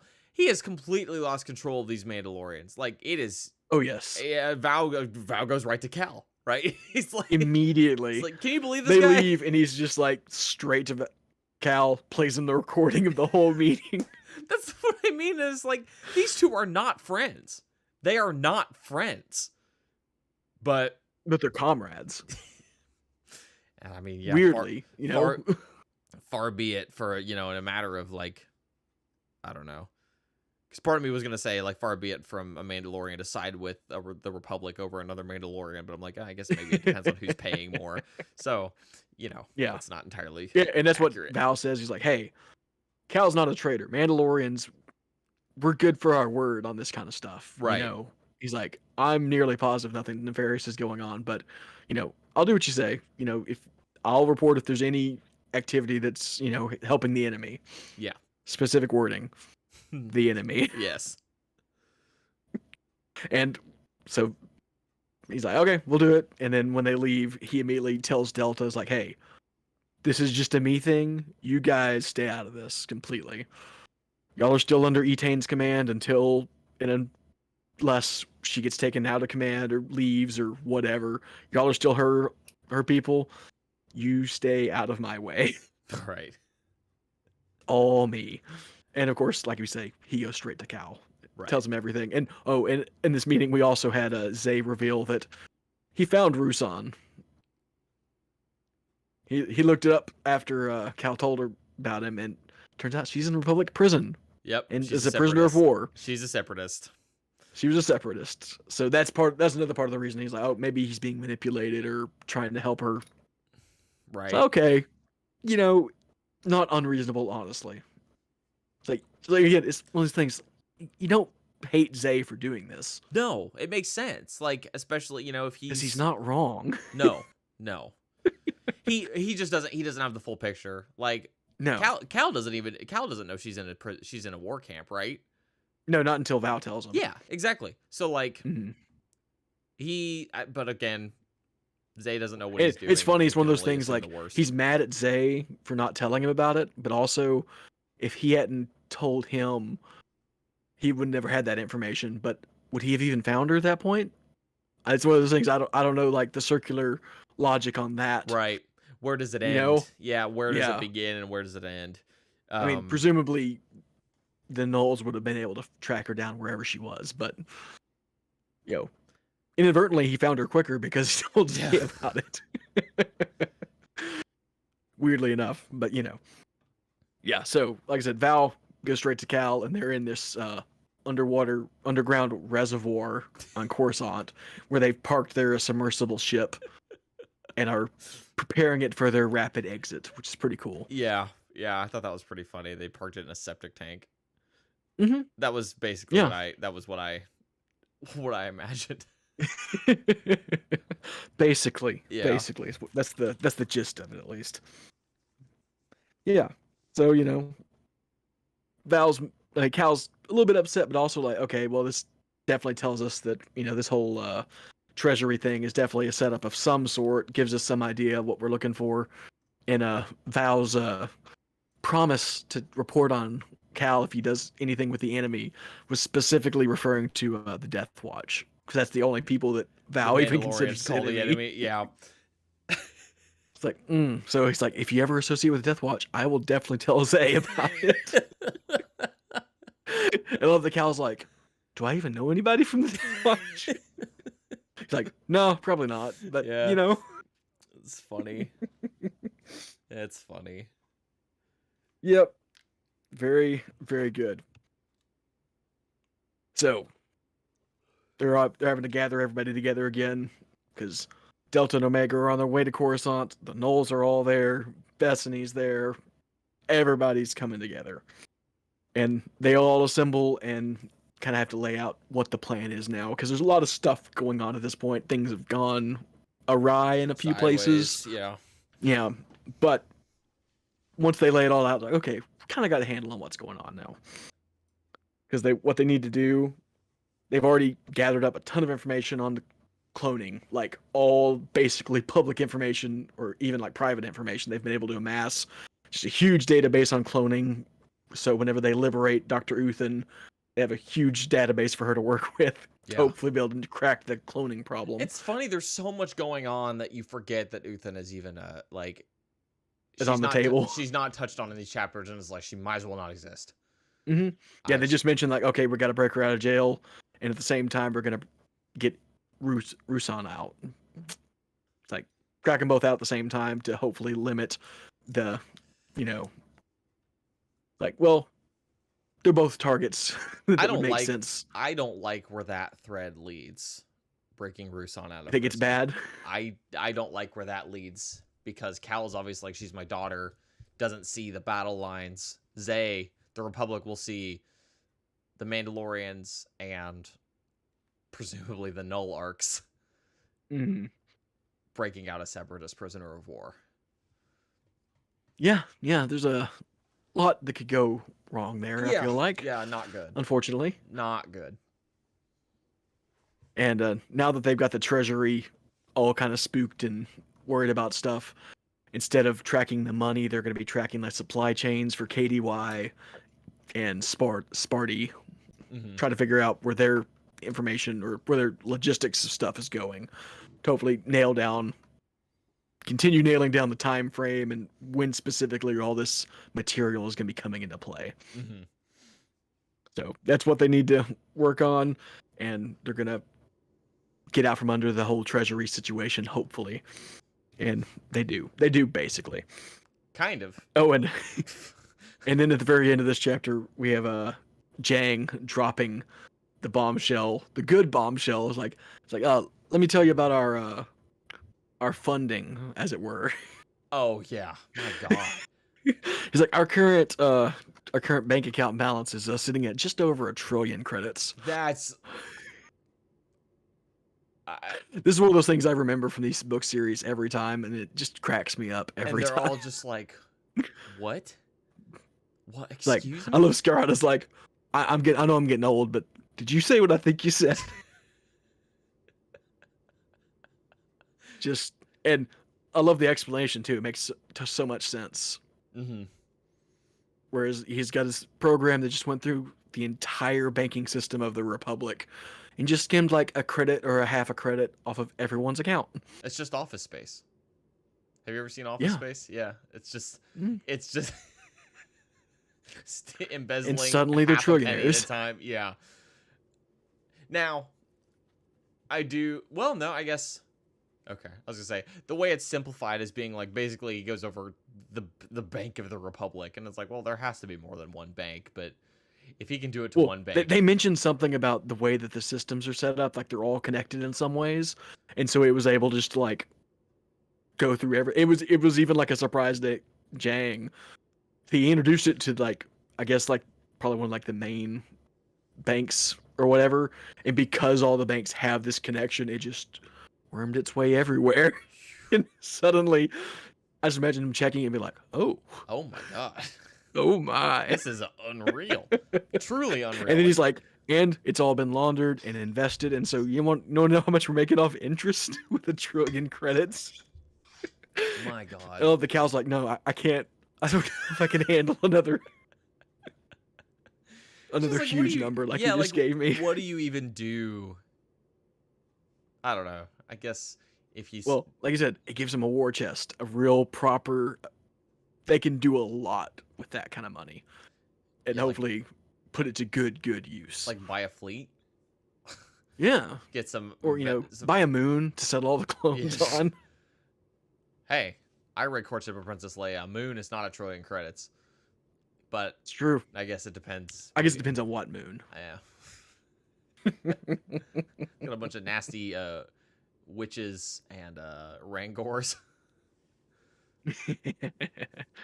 Oh, and during this bit, we also get a mention of Jang having a very nice pair of gray gloves. Did you catch that? Yeah. Do you know what those are? I don't think I do. Those are Kosai gloves. Oh. That is... Yeah. Creepy. Yeah, it is. But those, I mean, it's just like one of those things. It's like the Knolls, they're all fine and good, playing by their own rules, having fun. They're also a little bit psycho. And you forget they're all psychos. Regular clones are afraid of them. Other people are afraid of them. Kaminoan leather gloves. I mean, remember, even Omega. When it's Maze, right? That they meet in Hard Contact, and they're like, oh, he's an ARC trooper. They're all crazy. They're all crazy. Yep. And then we haven't really seen Maze this book, I don't think, have we? Or at least very briefly, maybe. Briefly, he was he was communicating with them. Right. I was gonna say, right. I believe he showed up briefly, but because he's still part of the story. He still shows up every now and then. He said he's been a consistent thread, very small thread. Yeah. So that brings us to chapter 9, and our opening quote is extremely sinister. It's Palpatine. Oh right. And he's talking to his hands, is what it says. His Republic intelligence agents, his personal ones that report to him directly. Which I have to imagine one of these is Kin Mandoriana. It's got to be, right? Probably.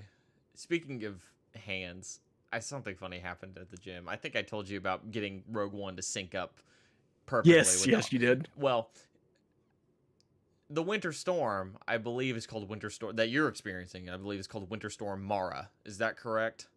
I have no idea, honestly. Okay. Well, I saw that on the weather, and I saw the name Mara on one TV, and on the very next TV, I caught just at the right time. I happened to look, and it was one of those it was like Law and Order or one of those like crime dramas or whatever.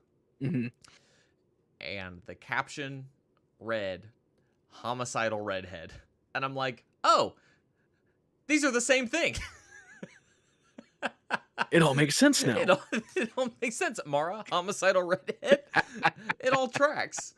Indeed. And that's one of those things where I was like, I wish there was someone around me that would think this was funny, but I wish somebody would get this joke. I wish somebody would get this, but I had to wait. I had to wait 3 or 4 hours. We liked it here. Yeah, we liked it here. Thank you. I thought it was funny. Anyway, but apologies. Yeah, Palpatine is talking to his hands, and he says, "Somebody knows. Somebody's looking into the clone thing with single-minded focus, and single-minded beings either work for me or they die." That's no good.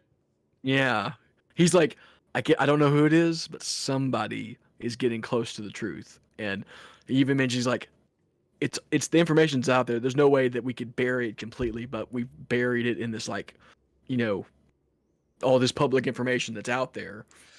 Just buried it in noise. But exactly. somebody's digging into it. Is like, it's not good. Y'all better figure this thing out. I can't have this come into light too quickly. I've already got it on the calendar. I can't move it. I can't move it. I have an appointment before that.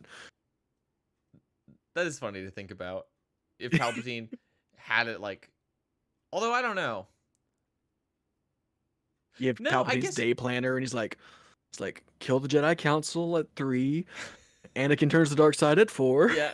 Well, and it's funny too, because I'm thinking now, I'm like, I just wonder how deeply he planned it, right? I don't want to get too far into this because we still got another chapter to do. Oh, it's one of those things I always think is funny. It's like, during Revenge of the Sith, specifically the opening bit where they're crashing the ship into Coruscant, and he's looking worried. I'm like, that's probably one of those moments where he's like, this is not how this was supposed to go. And I could die, and there's nothing I could do about it. He does. Now, I don't know, I don't know if that was a directorial choice or whatever, but I'd like to read into that of Palpatine's didn't really expect this to happen. This is not what the plan was. Because he can't, he's not omnipotent. He can't, or omniscient. He can't plan for everything. So, they before they confront him, they find out he's a Sith Lord. They figure it out. Mm-hmm. So, but maybe he is he was like ready. He's like, I'm ready now, so it's Mhm. fine. Because obviously he reveals himself to Anakin, so Yeah. I don't know. Anyway, Yeah. that's a whole other It's podcast. a whole other thing, but it's funny to think about. It is. Like how closely was all this planned out? Right. But anyway, we're still on Coruscant.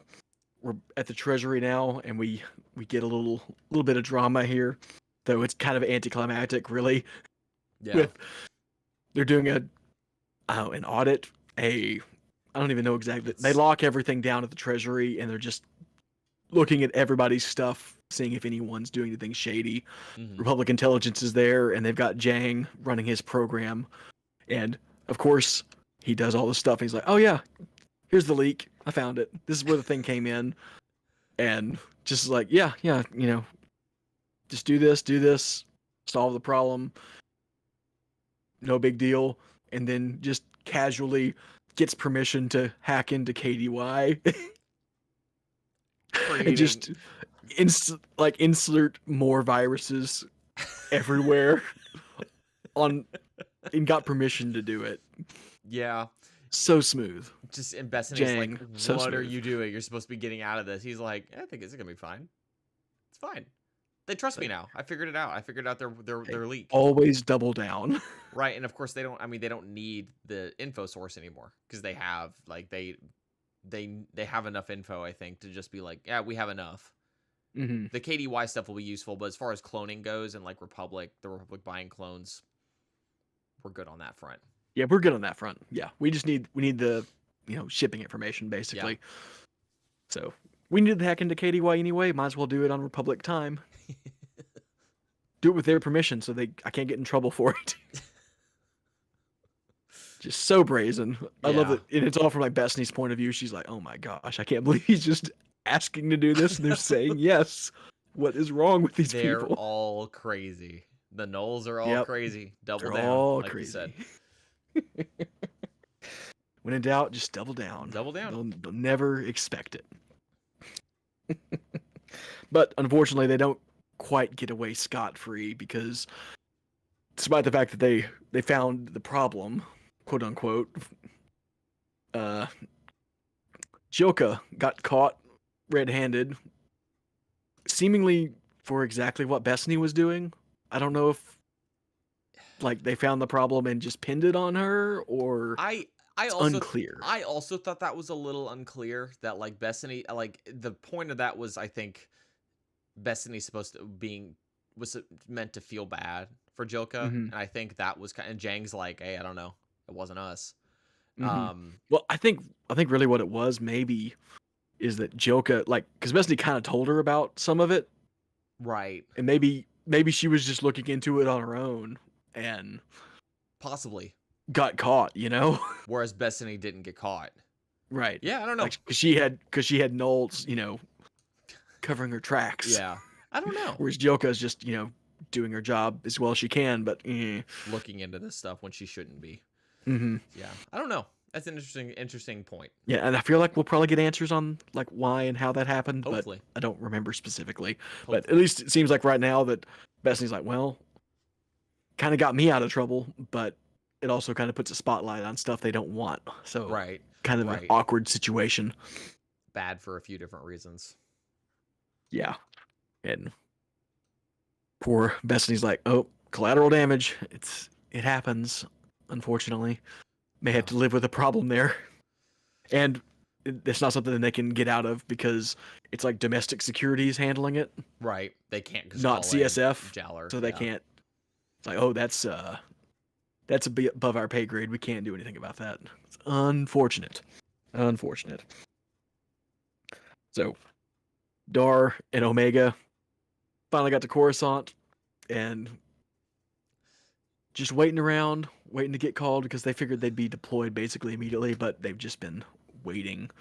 Vibing. And Dar hasn't talked to Etain or Cal since the news got dropped on him. Yeah. But finally decides, okay, I need to talk to him.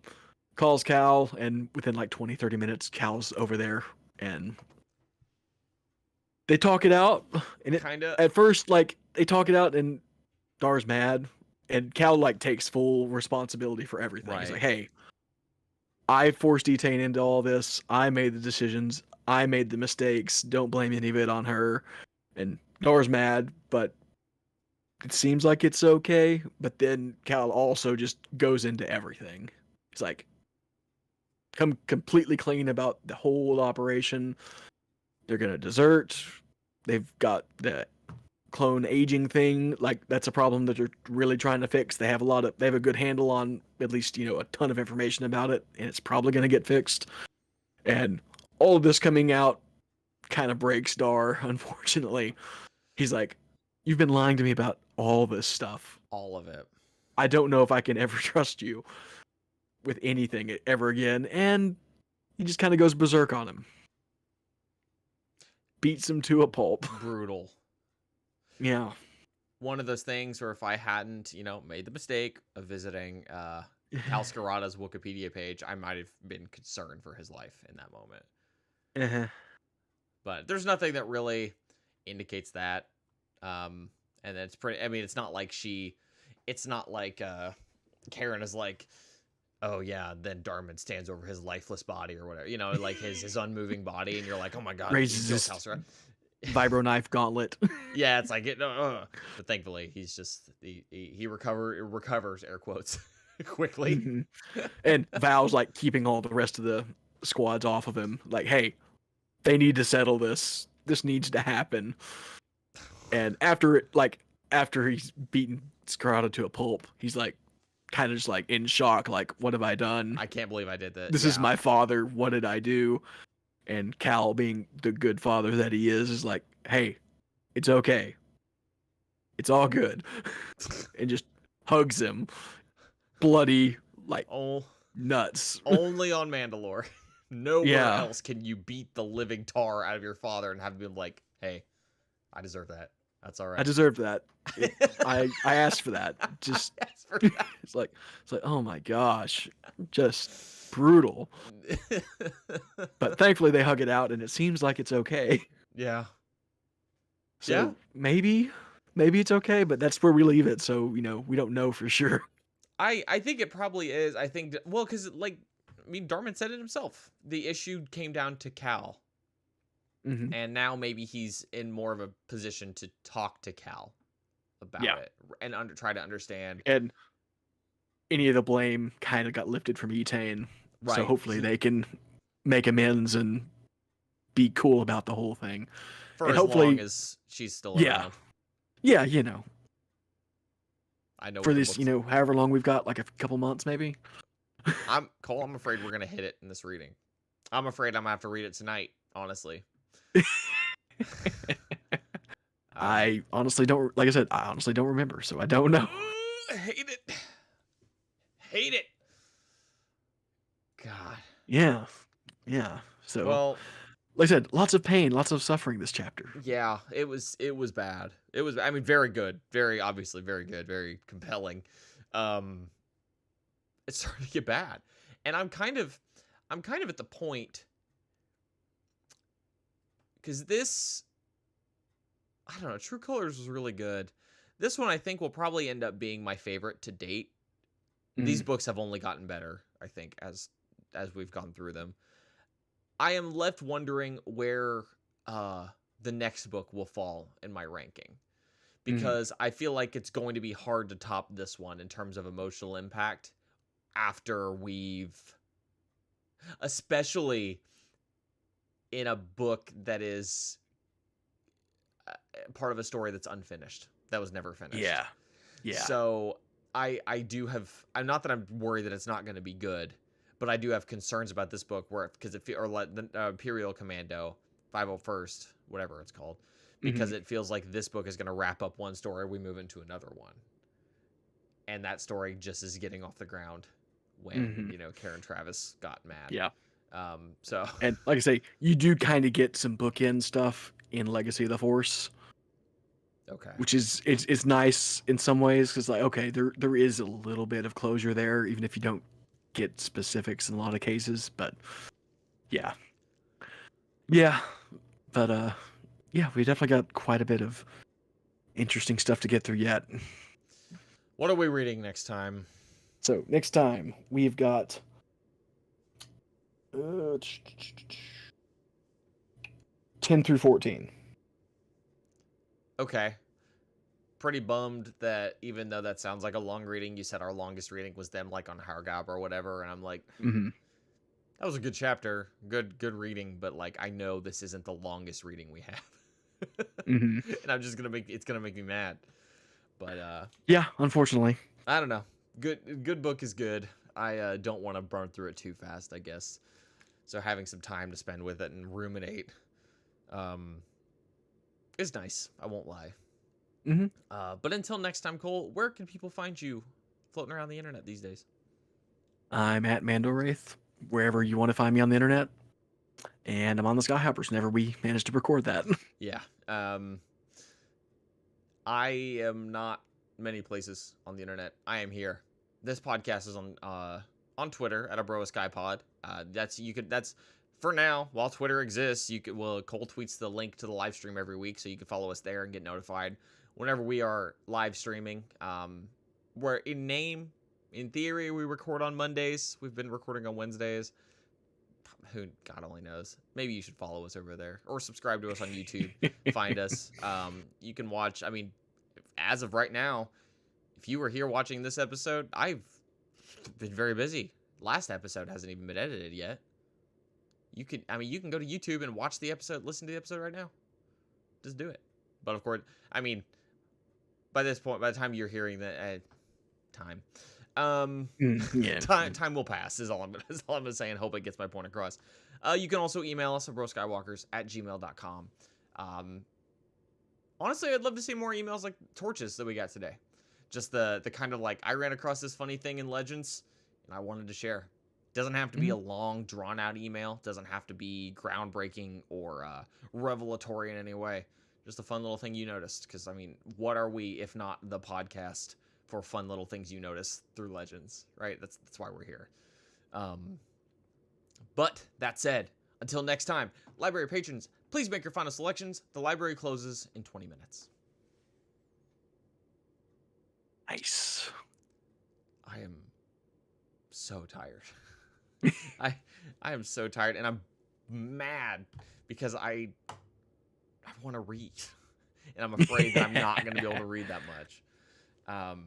But it is what it is. This is the price I pay for trying to be fit and in shape. I have a lot of tired evenings after going to the gym, being drained because I've spent too much time sitting at my desk coding emails and not enough time riding my bike to work like I used to. But whatever. Fat Man, I can see you're still in chat. Thanks for hanging out. Thanks to everyone else, anyone else who's still here. Thanks to everyone for hanging out. I've always wondered too, because I feel like the chat slows down when the book discussion starts. So I'm always just like, are people tuning out, or is it just this is the time to curl up and just listen? I don't know. That's how I always feel. And it's oh my god, I got that weird error. There was a problem saving the metadata. The one that's not actually a problem. It's not a problem, but it feels bad because it's an error. It scares me every time. Oh, okay, everyone. Thanks for hanging out. Stream is coming down now. See you all, hopefully, for Skyhoppers in a few days.